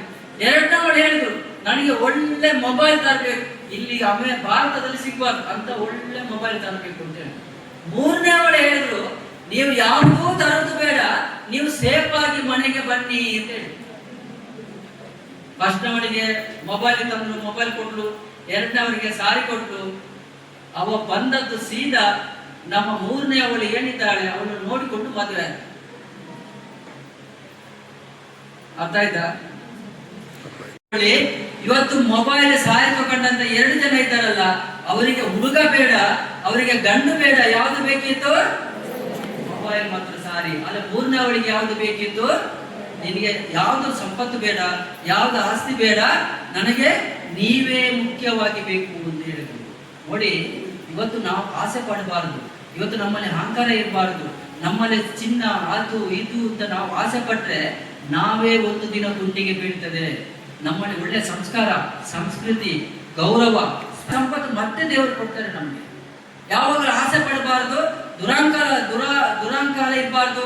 ನಮ್ಮಲ್ಲಿ ಒಳ್ಳೆಯ ಸಂಸ್ಕಾರ, ಸಂಸ್ಕೃತಿ, ಒಳ್ಳೆಯ ಗುಣನಡತೆ, ಒಳ್ಳೆಯ ಗೌರವ ಕೊಡುವಂತ ಆ ಒಂದು ನಡತೆ ನಾವು ಅಳವಡಿಸಿಕೊಳ್ಳುವಂತ ಕೆಲಸವನ್ನು ಮಾಡಬೇಕು. ಇದೆಲ್ಲ ಜ್ಞಾನ ವಿಕಾಸ ಕೇಂದ್ರದ ಮುಖಾಂತರ ಮಾಡಬೇಕು. ಇವತ್ತು ಸಂಪನ್ಮೂಲ ವ್ಯಕ್ತಿಗಳು ತುಂಬಾ ಮಾಹಿತಿಯನ್ನು ಕೊಟ್ಟಿದ್ದಾರೆ. ಅವರ ಮಾಹಿತಿಯನ್ನು ತಿಳ್ಕೊಂಡು ನೀವು ಅನುಷ್ಠಾನ ಮಾಡಿ ಹೊನ್ನಾಳಿ ತಾಲೂಕಿನಲ್ಲಿ ಜ್ಞಾನ ವಿಕಾಸ ಕೇಂದ್ರ ಮಾದರಿಯಾಗಿ ನಡೆಯಲಿ ಅಂತ ಮಂಜುನಾಥ ಸ್ವಾಮಿ, ಅಣ್ಣಪ್ಪ ಸ್ವಾಮಿ ದೇವರಲ್ಲಿ ಪ್ರಾರ್ಥನೆ ಮಾಡಿ ಪೂಜ್ಯರ ಮತ್ತು ಅಮ್ಮನವರ ಆಶೀರ್ವಾದವನ್ನು ಬೆಳೆದು ನನ್ನ ಮಾತನ್ನು ಕೊಡಬೇಕು. ಕಾರ್ಯಕ್ರಮದಲ್ಲಿ ಅನಿಸಿಕೆಯನ್ನು ಶ್ರೀಮತಿ ಶಿಲ್ಪಾ ಅವರು ವ್ಯಕ್ತಪಡಿಸಬೇಕಾಗಿ 5 ನಿಮಿಷಗಳ ಕಾಲ ಕೇಳಿಕೊಳ್ತೇನೆ. ಇಂದಿನ ಜ್ಞಾನ ವಿಕಾಸ ಸಭೆಯಲ್ಲಿ ಭಾಗವಹಿಸಿ ನನಗಂತೂ ಇಲ್ಲಿ ನಿಂತು ಇಷ್ಟು ಧೈರ್ಯವಾಗಿ ಮಾತಾಡ್ತಾ ಇದ್ದೀನಿ ಅಂದ್ರೆ ಮಾತೃಶ್ರೀ ಅಮ್ಮನವರು ಮತ್ತು ಜ್ಞಾನ ವಿಕಾಸ ಕೇಂದ್ರ ಅಂತ ಹೇಳಕ್ಕೆ ಹೆಮ್ಮೆ ಪಡ್ತೀನಿ. ಇವತ್ತು ಈ ದಿನ ನಾವು ಈ ಜ್ಞಾನ ವಿಕಾಸ ಸಂಸ್ಥೆಯಿಂದ ಹಲವಾರು ತರಬೇತಿಗಳನ್ನ ಪಡ್ಕೊಂಡಿದ್ವಿ. ಹೊಲಿಗೆ ತರಬೇತಿ, ಆಮೇಲೆ ಮಾಸಾಸನ ಕೊಡ್ತಾ ಇದ್ದಾರೆ ನಿರ್ಗತಿಕರಿಗೆ ಮಾಸಾಸನ, ಆಮೇಲೆ ವಾತ್ಸಲ್ಯ ಮನೆ ಯೋಜನೆ, ಹಾಗೆ ನಮ್ಮ ಮಹಿಳೆಯರನ್ನ ಸಬಲೀಕರಣ ಮಾಡಿ ಇವತ್ತು ಅವರು ಹೊರಗೋಗಿ ವ್ಯವಹಾರಗಳನ್ನು ತಿಳ್ಕೊಂಡು ಅಭಿವೃದ್ಧಿ ಆಗ್ತಾ ಇದ್ದಾರೆ ಅಂತ ಹೇಳಿದ್ರೆ ಇದು ನಮ್ಮ ಜ್ಞಾನ ವಿಕಾಸ ಸಮಿತಿ ಅಂತ ಹೇಳಕ್ ಹೆಮ್ಮೆ ಪಡ್ತೀನಿ. ಇದೇ ರೀತಿ ನಮ್ಮ ಜ್ಞಾನ ವಿಕಾಸ ಸಮಿತಿಯ ಎಲ್ಲ ಸದಸ್ಯರು ಸಹ ಒಗ್ಗೂಡಿ ಎಲ್ಲ ಸಂಘ ಸಂಸ್ಥೆಗಳನ್ನು ನಮ್ಮ ಸಂಘದಿಂದ ಬರುವಂತಹ ಮಾಹಿತಿಗಳನ್ನು ತಿಳ್ಕೊಂಡು ಈಗ ಎಲ್ಲ ತರಬೇತಿಗಳನ್ನು ಪಡ್ಕೊಂತ ಎಲ್ಲರೂ ಸಹ ತರಬೇತಿ ಪಡ್ಕೊಂಡು ಅದನ್ನು ಅನುಷ್ಠಾನ ಮಾಡ್ಬೇಕು ಅಂತ ಕೇಳ್ಕೊಂತೀನಿ. ಮಾತೃಶ್ರೀ ಅಮ್ಮನವರು ನಿರಂತರ ಪತ್ರಿಕೆಯಲ್ಲಿ ಗೆಳತಿ ಎಂಬ ಇದನ್ನ ಕೊಟ್ಟಾರೆ, ಅದನ್ನ ಯಾರು ತಪ್ಪದೇ ಹೋದ್ರೆ ಅದರಲ್ಲಿ ಮಾತೃಶ್ರೀ ಅಮ್ಮನವರು ತುಂಬಾ ಚೆನ್ನಾಗಿ ಮಾಹಿತಿಯನ್ನು ತಿಳಿಸ್ತಾರೆ. ನಿರಂತರ ಪತ್ರಿಕೆಯಲ್ಲಿ ಎಲ್ಲಾ ಮಾಹಿತಿಗಳನ್ನು ಕೊಟ್ಟಿರ್ತಾರೆ. ಹಾಗೆ ನಮ್ಮ ಜ್ಞಾನ ವಿಕಾಸ ಕೇಂದ್ರದಲ್ಲಿ ಮಹಿಳೆಯರಿಗೆ ಎಲ್ಲ ರೀತಿಯ ತರಬೇತಿಗಳನ್ನು ಕೊಟ್ಟು ಮಹಿಳೆಯರಿಗೆ ಒಂದು ಸಬಲೀಕರಣವನ್ನು ಮಾಡಿ ಅವರು ಧೈರ್ಯವಾಗಿ ಮುನ್ನುಗ್ಗಿ ಎಲ್ಲ ವ್ಯಾಪಾರಗಳು ಮತ್ತು ಸಂಘ ಸಂಸ್ಥೆಗಳು, ಬ್ಯಾಂಕಿನ ವ್ಯವಹಾರಗಳನ್ನಾಗಿ ಹೇಗೆ ನಡೆಸ್ಕೊಂಡು ಹೋಗ್ಬೇಕು ಅನ್ನೋದು ತಿಳಿಸ್ಕೊಟ್ಟಾರೆ. ಇಷ್ಟು ಹೇಳಲು ಮಾತಾಡಲು ಅವಕಾಶ ಕೊಟ್ಟ ನಾ ಎಲ್ಲರಿಗೂ ವಂದಿಸ್ತೀನಿ. ಕಾರ್ಯಕ್ರಮದಲ್ಲಿ ಉಪಸ್ಥಿತಕ್ಕಂತ ಶ್ರೀಯುತ ಸುರೇಶ್ ಅವರು ಕಾರ್ಯಕ್ರಮವನ್ನು ಶುಭ ಹಾರೈಸಬೇಕಾಗಿ ತಮ್ಮಲ್ಲಿ ಕೇಳಿಕೊಳ್ತೇನೆ. ಇಲ್ಲಿ ಮಹಿಳೆಯರು ಎಷ್ಟು ಜಾಣರಾಗ್ತಾರೆ, ಎಷ್ಟು ತಿಳುವಳಿಕೆಸ್ತಾಗ್ತಾರೆ. ಮಹಿಳೆಯರು ಜಾಣರಾದ್ರೆ ಮಾತ್ರ ಇಲ್ಲಿ ಒಂದು ಕುಟುಂಬ ಮುನ್ನಡೆಯಲಿಕ್ಕೆ ಇದಾಗ್ತದೆ, ಸಾಧ್ಯ ಆಗ್ತದೆ ಅಂತಕ್ಕಂಥ ಮಾತನ್ನ ಹೇಳಲಿಕ್ಕೆ ನಾವು ಇಷ್ಟಪಡ್ತಾ, ಇವತ್ತಿನ ದಿನ ಮಹಿಳಾ ಜ್ಞಾನ ವಿಕಾಸ ಕಾರ್ಯಕ್ರಮ ಅಂತ ಹೇಳಿ ಹೇಮಾವತಿ ಅಮ್ಮನವರು ಪೂಜ್ಯ ದಂಪತಿಗಳು ಇಲ್ಲಿ ಯಾಕೆ ಕೊಟ್ಟರು. ಇಂದೊಂದು ದಿನ ನಾವು ನಮ್ಮ 1989-87ರಲ್ಲಿ ಕುಟುಂಬ ನಿಯಂತ್ರಣ ಅಂತ ಒಂದು ಕಾರ್ಯಕ್ರಮವನ್ನು ಶ್ರೀಮತಿ ಇಂದಿರಾಗಾಂಧಿ ಅವರು ತಂದರು. ಅಂತ ಸಂದರ್ಭದಲ್ಲಿ ಕುಟುಂಬ ನಿಯಂತ್ರಣ ಕಾರ್ಯಕ್ರಮ ತಂದಾಗ ಮಕ್ಕಳು ಜಾಸ್ತಿ ಇರ್ತಿದ್ರು. ತಂದಾಗ ಇದೇ ಹೆಣ್ಮಕ್ಳು ನಾವು ಹುಡುಗರು ಇನ್ನು ಶಾಲೆ ಹೋಗ್ತಾ ಇದ್ವಿ. ಆವಾಗ ನಾವು ಅದನ್ನು ಕೇಳಿದ ಮಾತನ್ನು ಇವತ್ತು ಇಲ್ಲಿ ಹೇಳಲಿಕ್ಕೆ ಇಷ್ಟಪಡ್ತೀನಿ. ಏನಾದರೂ ಈ ಹೆಣ್ಮಕ್ಳು ಆವಾಗ ಶಸ್ತ್ರಚಿಕಿತ್ಸೆ ಮಾಡ್ಕೊಂಡು ಮಕ್ಕಳು ಕಮ್ಮಿ ಆಗಲಿ, ಅವ್ರಿಗೆ ವಿದ್ಯಾಭ್ಯಾಸ ಕೊಡೋಕ್ಕಾಗಲ್ಲ, ಶಿಕ್ಷಣ ಕೊಡೋಕ್ಕಾಗಲ್ಲ, ಅವರಿಗೆ ಸವಲತ್ತುಗಳನ್ನು ಕೊಡೋಕ್ಕಾಗಲ್ಲ. ಹಂಗಾಗಿ ಜನಸಂಖ್ಯೆ ನಿಯಂತ್ರಣದಲ್ಲಿ ತರಲಿ ಅಂತ ಹೇಳಿ ಅವತ್ತಿನ ದಿನನೇ ಮಹಿಳೆಯರು ಅಷ್ಟೊಂದು ಮುಂದುವರೆದು ಅವರು ಅಷ್ಟೊಂದು ದೊಡ್ಡದೊಂದು ಯೋಚನೆ ಮಾಡಿ ಅವತ್ತಿನ ದಿನ ಅಂತ ಕಾರ್ಯಕ್ರಮ ಕೊಟ್ಟರು. ಆ ಕಾರ್ಯಕ್ರಮದಲ್ಲಿ ಜಾಸ್ತಿ ಜನ ಮಕ್ಕಳಾದ್ರೆ ಏನಾಗ್ತದೆ ಸಮಸ್ಯೆ, ಅವ್ರಿಗೆ ವಸತಿ ಕೊಡೋಕ್ಕಾಗಲ್ಲ, ಅವ್ರಿಗೆ ಶಿಕ್ಷಣ ಕೊಡೋಕ್ಕಾಗಲ್ಲ, ಅವ್ರಿಗೆ ಏನು ಚಂದ ಸಾಕಾಗಲ್ಲ, ಬೆಳೆಸೋಕ್ಕಾಗಲ್ಲ, ಪೌಷ್ಟಿಕಾಂಶಗಳನ್ನು ಆಹಾರ ಕೊಡೋಕ್ಕಾಗಲ್ಲ ಅಂತೇಳಿ ಅವತ್ತೇನು ಕಾರ್ಯಕ್ರಮ ತಂದವರು ಸತ್ತರೆ ಹೆಣ್ಮಕ್ಳೇ. ಇವತ್ತು ಸಹ ಇವು ಹಾಗೆ ಜ್ಞಾನವಂತರಾಗಿ ಮುಂದೆ ಕುಟುಂಬವನ್ನು ನಡೆಸ್ತಕ್ಕಂಥ ಒಂದು ದೊಡ್ಡ ಹೊಣೆಗಾರಿಕೆ ನಿಮ್ಮೇಲಿದೆ. ಹಾಗೆ ನಡೆಸಲಿ ಅಂತ ಹೇಳ್ತಕ್ಕಂಥ ಮಾತನ್ನು ಇವತ್ತಿನ ಸಂದರ್ಭದಲ್ಲಿ ತಿಳಿಸುತ್ತಾ ನನಗೆ ಮಾತನಾಡಲು ಅವಕಾಶ ಕೊಟ್ಟಿರ್ತಕ್ಕಂಥ ನಿಮ್ಮೆಲ್ಲರಿಗೂ ವಹಿಸಿ ಕಾರ್ಯಕ್ರಮದಲ್ಲಿ ಉಪಸ್ಥಿತಕ್ಕಂಥ ದತ್ತಾತ್ರೇಯ ಭಟ್ ಇವರು ಕೂಡ ಕಾರ್ಯಕ್ರಮವನ್ನು ಉದ್ದೇಶಿಸಿ ಮಾತನಾಡಬೇಕಾಗಿ ಕೇಳಿಕೊಳ್ತೇನೆ. ತಾಯಿಯಂತೆ ಸೀರೆ ಎಂದು, ತಾಯಿಯಂತೆ ಮಗಳು ನೂಲಿನಂತೆ ಸೀರೆ ಅಂತ ಗಾದೆ ಇತ್ತು. ಆದ್ರೆ ಈ ಕಾಲದಲ್ಲಿ ಹಂಗಲ್ಲ. ತಾಯಿ ಹತ್ರ ಕೀಪ್ಯಾಡು, ಮಗಳ ಹತ್ರ ಟಚ್ ಸ್ಕ್ರೀನ್ ಅಂತಕ್ಕಂಥ ಭಾವನೆ ಇಲ್ಲಿ ಬಂದ್ಬಿಟ್ಟಿದೆ. ಅದಕ್ಕೋಸ್ಕರವಾಗಿ ನೀವೆಲ್ಲರೂ ಸಾರ್ ಹೇಳಿದ್ರು ಎಲ್ಲರಿಗೂ ಹೆಣ್ಣು ಮಕ್ಕಳ ಹೆಸರನ್ನ ಇಟ್ಟಿದ್ದಾರೆ ಅಂತ ಹೇಳಿ ಅದು ಸತ್ಯವಾದ ಮಾತು. ಚಿಕಾಗೋದಲ್ಲಿ ಹೇಳಿದ್ರು ನಮಗೆ ಅಂತಂದು ಹೇಳಿದ್ರು, ಆದ್ರೆ ಅದು 100% ಸತ್ಯ. ನೋಡ್ರಿ, ನಮ್ಮ ಪರಂಪರೆಯಲ್ಲಿ ಬರ್ತಕ್ಕಂಥದ್ದನ್ನು ನೋಡಿ, ಯಾರಾದ್ರೂ ಪಾರ್ವತಿ ಶಿವ ಪಾರ್ವತಿ ಅಂತಾರ ಹೊರತು ಪರಮೇಶ್ವರ ಪಾರ್ವತಿ ಅಂತ ಹೇಳೋದಿಲ್ಲ. ನೋಡ್ರಿ, ವಿಷ್ಣುವಿಗೆ ಲಕ್ಷ್ಮೀ ನಾರಾಯಣ ಅಂತ ಹೇಳ್ತಾರೆ, ನಾರಾಯಣ ಲಕ್ಷ್ಮಿ ಅಂತ ಹೇಳಲ್ಲ. ಅದಕ್ಕೋಸ್ಕರವಾಗಿ ಹೆಣ್ಣಿಗೆ ಬಹಳ ಆದ್ಯತೆಯನ್ನು ಕೊಟ್ಟಿದ್ದಾರೆ ನಮ್ಮ ಪೂರ್ವಿಕರು. ಅದಕ್ಕೋಸ್ಕರವಾಗಿ ಹೆಣ್ಣು ಮಕ್ಕಳು ಬಹಳ ವಿದ್ಯಾವಂತರಾಗಬೇಕು, ಮನೆಯನ್ನು ಸಹ ರಕ್ಷಣೆ ಮಾಡ್ಕೊಳ್ಬೇಕು ಅಂತಕ್ಕಂಥದ್ದನ್ನ ಈ ಸಂದರ್ಭದಲ್ಲಿ ಹೇಳಲಿಕ್ಕೆ ಇಷ್ಟಪಡ್ತೇನೆ. ಅದಕ್ಕೋಸ್ಕರವಾಗಿ ಹೆಣ್ಣು ಮಕ್ಕಳು ಜಾಣರಾಗಬೇಕು, ವಿದ್ಯಾವಂತರಾಗಬೇಕು, ಮಕ್ಕಳನ್ನು ವಿದ್ಯಾವಂತರಾಗಿ ಮಾಡ್ರಿ ಅಂತಕ್ಕಂಥ ಭಾವನೆಯಿಂದ ನೀವೆಲ್ಲರೂ ಬಾಳ್ಬೇಕು ಅಂತಕ್ಕಂಥದ್ದನ್ನ ಹೇಳ್ತಾ, ಜ್ಞಾನ ವಿಕಾಸವನ್ನು ಮಾಡ್ಕೊಳ್ಳಿ. ಮೊದಲು ಮನಸ್ಸು ವಿಕಾಸ ಇರಬೇಕು. ನಂದು, ನಮ್ಮ ಮನೆ, ನನ್ನ ಗಂಡ, ನಮ್ಮ ಅತ್ತೆ, ನಮ್ಮ ಅವ್ವ ಅಂತಕ್ಕಂಥ ಭಾವನೆಯಲ್ಲಿ ವಿಕಾಸ ಇದ್ರೆ ಆ ಮನೆ ಯಾವಾಗ ವಿಕಾಸವಾಗಿ ಬೆಳೀತದೆ ಅಂತಕ್ಕಂಥ ಮಾತನ್ನು ಸಹ ಈ ಸಂದರ್ಭದಲ್ಲಿ ಹೇಳ್ತಾ, ಇಲ್ಲಿವರೆಗೂ ಎಲ್ಲ ಗಂಡು ವ್ಯಕ್ತಿಗಳು ಮಾತಾಡಿದ್ದಾರೆ. ಅವರೆಲ್ಲ ಮಾತನ್ನು ಇವತ್ತೇ ಮರ್ತು ಹೋಗಬಾರ್ದಿರಿ. ಇವತ್ತು ಮಾತಾಡಿದ್ದನ್ನ ಇಲ್ಲೇ ಮರ್ತು ಹೋದ್ರೆ ಏನು ಉಪಯೋಗ ಬರೋದಿಲ್ಲ. ಅದನ್ನ ಚಿಂತನೆ ಮಾಡ್ಬೇಕು. ರಾತ್ರಿ ಮಲಗಿದಾಗ ಏನೇ ಪಂಚಾಕ್ಷರನವ್ರು ಹೇಳಿದ್ರು, ನಾಗರತ್ನವ್ರು ಏನ್ ಹೇಳಿದ್ರು, ಅವ್ರು ಹೆಂಗಾದ್ರು, ಅವ್ರು ಹೆಂಗ್ ಮುಂದುವರ್ಲಿಕ್ಕೆ ಯಾರ ಕಾರಣ, ನಾವು ನಾಗರತ್ನ ಮತ್ತು ಪಂಚಾಕ್ಷರನಲ್ಲಿ ಆಗ್ಬೇಕು ನನ್ನ ಮಕ್ಕಳು ಅಂತ ಇವತ್ತು ನೀವು ದೃಢ ನಿರ್ಧಾರ ಮಾಡ್ಬೇಕು. ಹಂಗೆ ವಿದ್ಯಾಭ್ಯಾಸವನ್ನು ಮಾಡಿಸ್ಬೇಕು ಮಕ್ಕಳಿಗೆ. ಹಾಗೆ ಮಾಡಿದ್ರೆ ಮಾತ್ರ ದೇಶ ರಕ್ಷಣೆ ಮಾಡ್ಲಿಕ್ಕೆ ಒಳ್ಳೇದಾಗ್ತದೆ. ನಮ್ಮ ಡಾಕ್ಟರ್ ಹೇಳಿದ್ರು, ಶಿವಾಜಿ ಬೆಳೆಸಲಿಕ್ಕೆ ತಾಯಿ ಕಾರಣ ಅಂತಕ್ಕಂಥ ಮಾತನ್ನು ಹೇಳಿದ್ರು. ಆದ್ರೆ ಆ ತಾಯಿ ಸಣ್ಣ ಮಗುವಿದ್ದಾಗಲೇ ಆ ಶಿವಾಜಿ ಮಹಾರಾಜನಿಗೆ ಎಂತ ಕಥೆ ಹೇಳ್ತಿದ್ರು ಗೊತ್ತಾ? ಧೀರ ಶೂರರ ಕಥೆಗಳನ್ನ ತಾಯಿ ಮಗನಿಗೆ ಹೇಳ್ತಾ ಬಂದ್ರು. ಅವಾಗ ಅವನು ಶೂರಾದ. ನಾವು ಮಕ್ಕಳಿಗೆ ಏನ್ ಹೇಳ್ತೀವಿ? ಇಲ್ಲೆಲ್ಲ ಬಂದಿರಿ ಮಗಳಿಗೆ ಹೇಳ್ತೀರಿ, ನೀವು ಯಾರಾದ್ರೂ ಮಕ್ಕಳ ನೋಡ್ರಿ, ಅಲ್ಲಿ ಚೆನ್ನಾಗಿ ಊಟ ಚೆನ್ನಾಗಿದೆ, ಬೈಕ್ ಚೆನ್ನಾಗಿದೆ, ಅಲ್ಲಿ ಇನ್ನೊಂದು ಚೆನ್ನಾಗಿದೆ, ಆ ಸೀರೆ ಚೆನ್ನಾಗಿದೆ ಅಂತ ನೀವೆಲ್ಲ ಮಾತಾಡ್ತೀರಿ. ಅದನ್ನ ಹೇಳಬಾರದು ಮಕ್ಕಳಿಗೆ. ಇಂಥ ವೇದಿಕೆಯಲ್ಲಿ ಬಂದಾಗ ಆ ಮಗು ಇದೆಯಲ್ಲ, ಆ ಮಗುವಿನ ತಾಯಿ ಆದಂತವ್ರು ಹೇಳ್ಬೇಕು, ನೋಡು ಇಲ್ಲಿ ಕುಡ್ಗಳಿದೆಲ್ಲ ಈ ನಾಗರತ್ನ ಆಗ್ಬೇಕು, ಪಂಚಾಕ್ಷರ ನೀನು ಆಗ್ಬೇಕು ಮುಂದಿನ ಅಂತ ಹೇಳಿ ಹಂಗೆ ವಿದ್ಯಾಭ್ಯಾಸ ಮಾಡ್ಬೇಕು. ಅಷ್ಟು ಗೌರವ ಕೊಡ್ತಾರೆ ನಿನಗೆ, ರಾಷ್ಟ್ರ ಪ್ರಶಸ್ತಿ ಬಂದಿದೆ ಅಂತ ಒಂದು ಮಕ್ಕಳಿಗೆ ನೀವು ತಾಯಿ ಅಂತ ಹೇಳಿದಾಗ ಮಾತ್ರ ಮಗು ನಾವು ಹಿಂಗೆ ವೇದಿಕೆಯಲ್ಲಿ ಕುತ್ಕೋಬೇಕು, ಹಾರ ಹಾಕ್ಸಬೇಕು, ನಾನು ಗಂಡು ವ್ಯಕ್ತಿ ಆಗಬೇಕು ಅಂತಕ್ಕಂಥ ಭಾವನೆ ಬರ್ತದೆ. ಅದಕ್ಕೋಸ್ಕರವಾಗಿ ಹೆಣ್ಣು ಮಕ್ಕಳನ್ನ ವಿದ್ಯಾಭ್ಯಾಸ ಮಾಡಿ. ಇವತ್ತು ಧನ ಧಾನ್ಯ ಸಂಪತ್ತು ಯಾವ್ದು ದೊಡ್ಡದಲ್ಲ. ಮಕ್ಕಳು ವಿದ್ಯಾವಂತರಾದ್ರೆ ಲಕ್ಷ್ಮೀದೇವಿ ನಮ್ಮನೆಗೆ ಬರ್ತಾಳಂತೆ. ಯಾವತ್ತು 24 ಗಂಟೆನ ಯಾವತ್ತು ಬೇಕೋ ಅವತ್ತು ಕೊಡ್ತಾಳೆ. ಅದಕ್ಕೋಸ್ಕರವಾಗಿ ಜ್ಞಾನ ಸಂಪಾದನೆಯನ್ನು ಮಾಡ್ರಿ ಹೆಣ್ಣು ಮಕ್ಕಳು ಅಂತಕ್ಕಂಥ ಮಾತನ್ನು ಸಹ ಈ ಸಂದರ್ಭದಲ್ಲಿ ಹೇಳ್ತಾ, ಯಾರೋ ಬಡವರಲ್ಲ, ಯಾರು ಶ್ರೀಮಂತರಲ್ಲ. ಬಡವರು ಯಾರು? ಯಾರಿಗೆ ಬುದ್ಧಿ ಇರೋದಿಲ್ವೋ ಅವನೇ ಬಡವ. ಯಾರು ಹಣ ನಮ್ಮಲ್ಲಿ ಏನಾಗಿದೆ, ಹಣ ಇದ್ದರೆ ಶ್ರೀಮಂತ ಅಲ್ಲ.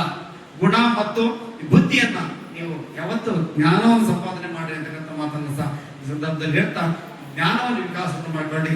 ನಮ್ಮ ಅಲ್ಲಿ ನೋಡಿ ವೀರೇಂದ್ರ ಫೋಟೋ ಹಾಕ್ಯಾರ, ಅದೇನು ಪ್ರವೇಶ ಅಂತಕ್ಕಂಥದ್ದನ್ನ ಶಾಸ್ತ್ರಕಾರ ಬರೆದಿಟ್ಟಿದ್ದಾರೆ. ಅದಕ್ಕೋಸ್ಕರವಾಗಿ ನಮ್ಮ ಸರ್ ಹೇಳಿದ್ರು, ರಂಗವಲ್ಲಿಯನ್ನು ಹಾಕೋದನ್ನ ಕಲೀರಿ. ಅಂದ್ರೆ ಒಬ್ಬರು ರಂಗವಲ್ಲಿಯನ್ನು ಹಾಕಿದ್ರೆ ಪಕ್ಕದವರು ಹಾಕ್ತಾರೆ, ಪಕ್ಕದವರು ಹಾಕಿದ್ರೆ ಇನ್ನೊಬ್ರು ಹಾಕ್ತಾರೆ.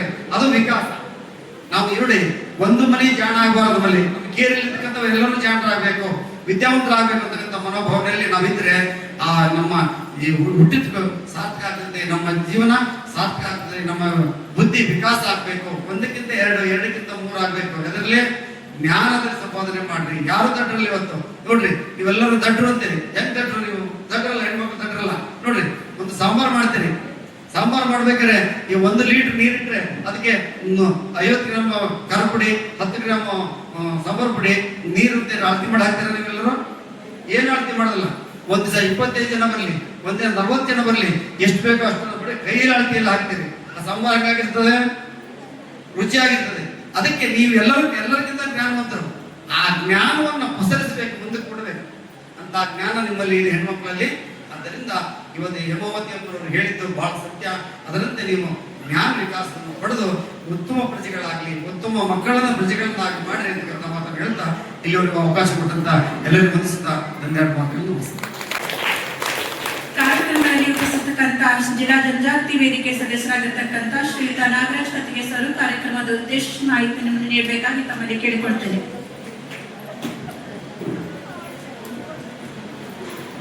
ಹೊನ್ನಾಳಿ ತಾಲೂಕಿನ ಮಹಿಳಾ ಸಬಲೀಕರಣದ ವಿಚಾರವಾಗಿ ವಿಚಾರಗೋಷ್ಠಿಯನ್ನು ಹಮ್ಮಿಕೊಂಡಂತ ಶ್ರೀ ಕ್ಷೇತ್ರ ಧರ್ಮಸ್ಥಳ ಗ್ರಾಮೀಣಾಭಿವೃದ್ಧಿ ಸಂಸ್ಥೆಯ ಎಲ್ಲ ನಿರ್ವಾಹಕರಿಗೆ, ವೇದಿಕೆ ಮೇಲಿರ್ತಕ್ಕಂಥ ಎಲ್ಲ ಗಣ್ಯರಿಗೆ ಮತ್ತು ಈ ಒಂದು ಕಾರ್ಯಕ್ರಮಕ್ಕೆ ಆಗಮಿಸಿದ ಎಲ್ಲ ಮಹಿಳೆಯರಿಗೆ ಹೃದಯಪೂರ್ವಕವಾದಂತಹ ಧನ್ಯವಾದಗಳನ್ನು ಅರ್ಪಿಸುತ್ತಾ, ಮಹಿಳಾ ವಿಕಾಸ ಜ್ಞಾನ ವಿಕಾಸ ಕೇಂದ್ರ ಈ ಪದ ಕೇಳಿದ್ರೆ ನಮಗೆ ಇಲ್ಲಿ ಅಧಿಕ ಆಗ್ತಾ ಇದೆ. ನಿಮಗೆ ಎಷ್ಟು ಜ್ಞಾನವನ್ನು ತುಂಬುತ್ತವೋ ನಮಗಿಲ್ಲಿ ಅದೇ ಗಂಡು ಮಕ್ಕಳಿಗೆ ಅಧಿಕ ಆಗ್ತಾ ಇತ್ತು. ನಿಮ್ಮ ಜ್ಞಾನ ವಿಕಾಸ ಆದಂಗೆ ನಮ್ಮನೇಲಿ ಮನಿತಿರೋ ಅಂತ ಮರ್ತೇ ಬಿಡ್ತೀರಿ. ಮತ್ತೆ ನಮ್ಮನೇಲಿ ಲೆಕ್ಕಕ್ಕೆ ಇಡ್ತಾರಲ್ಲ ನೀವು.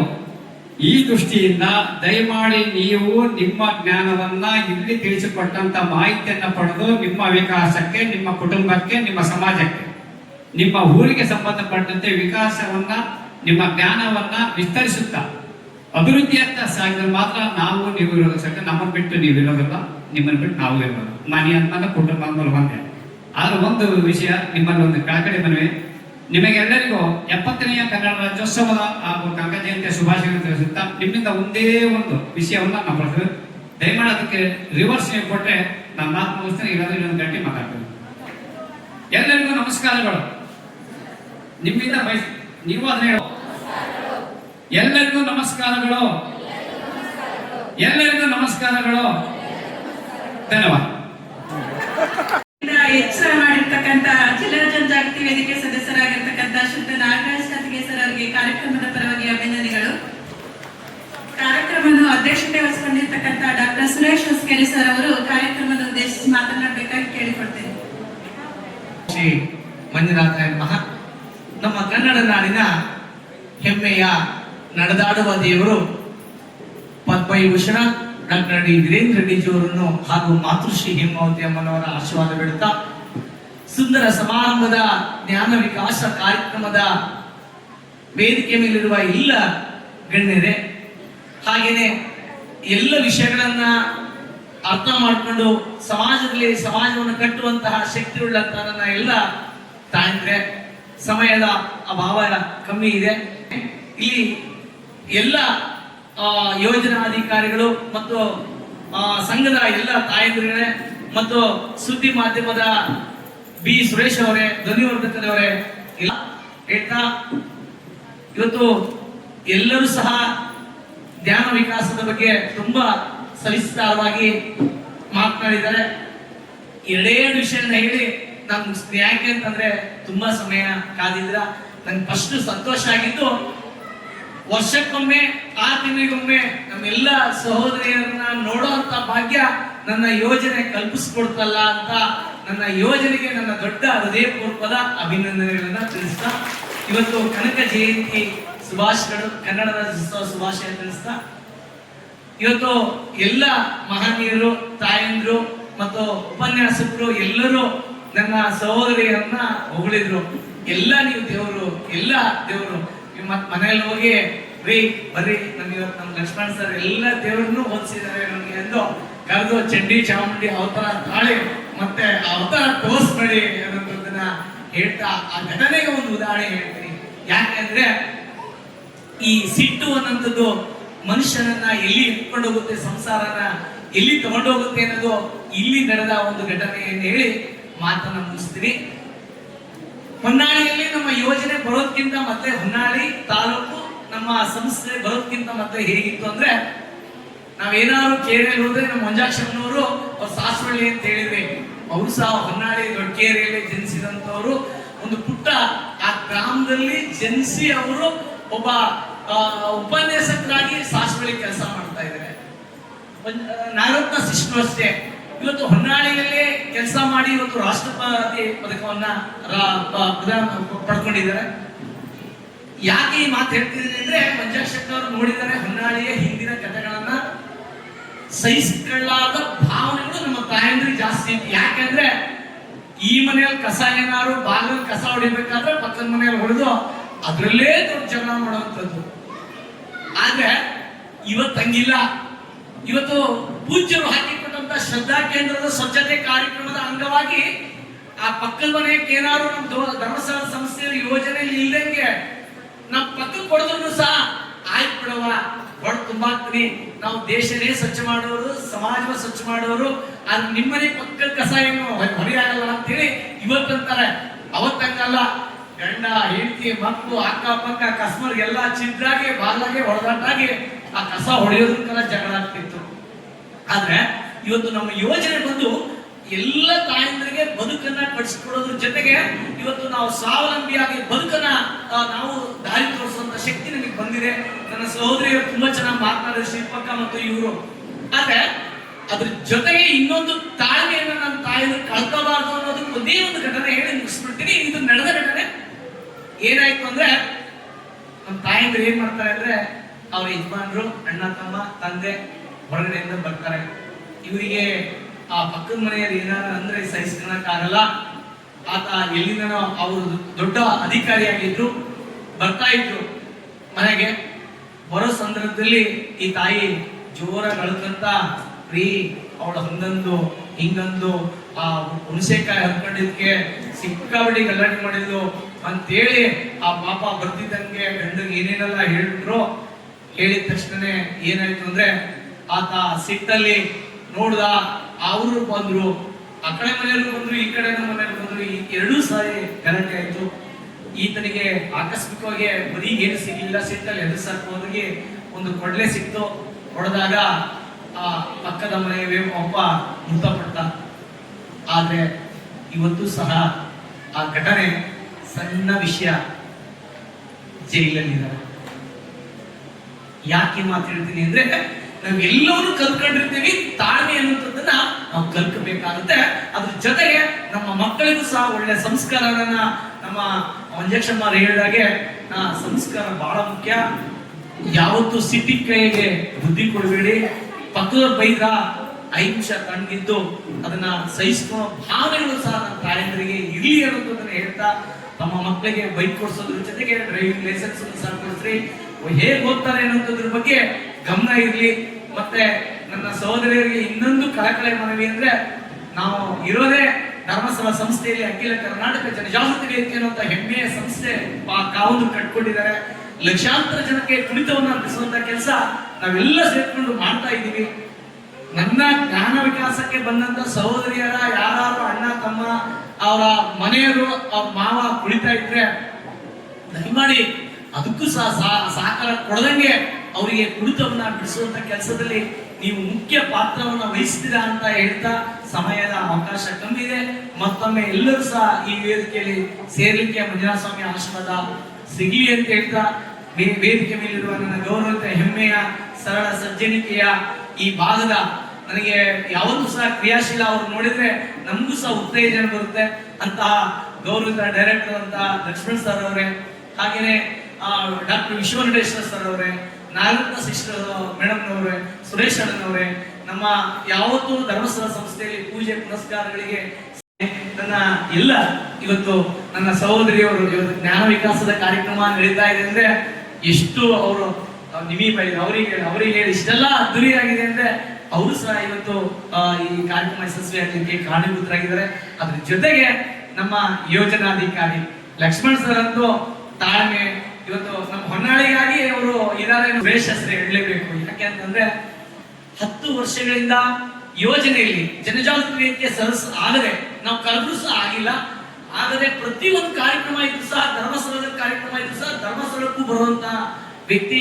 ಅದ್ರ ಜೊತೆಗೆ ಇಲ್ಲೇ ಮಠ ಸರ್ಕಲ್ ಅಲ್ಲಿ ಒಂದು ಕೀರ್ತಿ ಡಿಜಿಟಲ್ ಅಂತ ಮಾಡ್ಕೊಂಡು ಫೋಟೋ ಮಾಡ್ತಾರೆ, ವಿಡಿಯೋ ಮಾಡ್ತಾರೆ, ಮೀನು ಮತ್ತೆ ಪಾರಿವಾಳ ಗುಬ್ಬಿ ಎಲ್ಲ ಸಾಕೋದ್ರ ಜೊತೆಗೆ ಒಬ್ಬ ಪತ್ರಕರ್ತನಾಗಿ ವಿಸ್ತಾರ ನ್ಯೂಸ್ ರಿಪೋರ್ಟರ್ ಆಗಿ ಇತ್ತೀಚೆಗೆ ಒಂದು ತನ್ನದೇ ಆದಂತ ಒಂದು ಚಾನಲ್ ಓಪನ್ ಮಾಡ್ಕೊಂಡ್ರೆ ಅದೇ ನೈಟ್ ಕನ್ನಡ ಅನ್ನುವಂತ ಚಾನಲ್ ಓಪನ್ ಮಾಡ್ಕೊಂಡು ಬೇರೆಯವ್ರನ್ನ ಇವತ್ತು ಕಷ್ಟ ಅವ್ರು ಬಂದಾಗಿಂದನೂ ಇಲ್ಲಿ ತನಕ ಅವ್ರ ಟಿವಿ ಚಾನೆಲ್ ನಲ್ಲಿ ನಮ್ಮ ಕಾರ್ಯಕ್ರಮವನ್ನ ತುಂಬಾ ಚೆನ್ನಾಗಿ, ಅದು ನಮ್ಮ ಧರ್ಮಸ್ಥಳ ಕಾರ್ಯಕ್ರಮ ಅಂದ್ರೆ ಅವರ ಎಲ್ಲಿಲ್ಲದ ಪ್ರೀತಿಯಿಂದ ಒಂದ್ ದಿನಕಾಲ ಬೇಕಾದ್ರೆ ಎಡಿಟ್ ಮಾಡಕ್ಕೆ ಆ ಕಾರ್ಯಕ್ರಮನ ಅಪ್ಲೋಡ್ ಮಾಡಕ್ಕೆ ಅಷ್ಟು ಶ್ರಮ ಹಾಕಿ ನಾವೇನ್ ದುಡ್ಡು ಕೊಡಲ್ಲ ತಾಯಿದ್ರೆ ಅವರಿಗೆ. ಪಾಪ ಆ ದುಡ್ಡು ಇಲ್ಲದೆ ಸೇವಾ ಭಾವನೆಯಿಂದ ಬರುವಂತ ನಮ್ಮ ಸುರೇಶ್ ಅವರಿಗೆ ನಮ್ಮ ತಾಯಿನ ಜೋರ ದೊಡ್ಡ ಚಪ್ಪಾಳೆಯನ್ನು ಕೊಡಬೇಕು ಅಂತ ಹೇಳ್ತಾ, ಧ್ವನಿ ನಮ್ಮ ರಮೇಶ್ ಇರ್ಬೋದು, ನಮ್ಮ ಈ ಕಲ್ಯಾಣ ಮಂದಿರ ಇವತ್ತು ಇಷ್ಟು ವ್ಯವಸ್ಥೆಯಲ್ಲಿ ನಾವು ಮಾತನಾಡ್ತಿದ್ದೀವಿ. ಕಾರ್ಯಕ್ರಮ ಅಂದ್ರೆ ನಮ್ಮ ಪರಮ ಪೂಜ್ಯರು ಹೊನ್ನಾಳಿಯ ಪೂಜ್ಯರು ಸ್ಥಿರಪಟ್ಟ ಅಧ್ಯಕ್ಷರಾದ ಶ್ರೀ ಸಹಸ್ರ ಬ್ರಹ್ಮ ಡಾಕ್ಟರ್ ಚನ್ನಮಲ್ಲಿಕಾರ್ಜುನ ಶಿವಾಚಾರ್ಯ ಮಹಾಸ್ವಾಮೀಜಿಯವರು ಧರ್ಮಸ್ಥಳದ ಕಾರ್ಯಕ್ರಮ ಅಂದ್ರೆ ಅವರು ಕಲ್ಯಾಣ ಮಂದಿರದ ಜೊತೆಗೆ ಯಾವುದೇ ಕೆಲಸಕ್ಕೂ ಸಹ ಪೂಜ್ಯರು ಸಹ ಬರ್ತಾರೆ.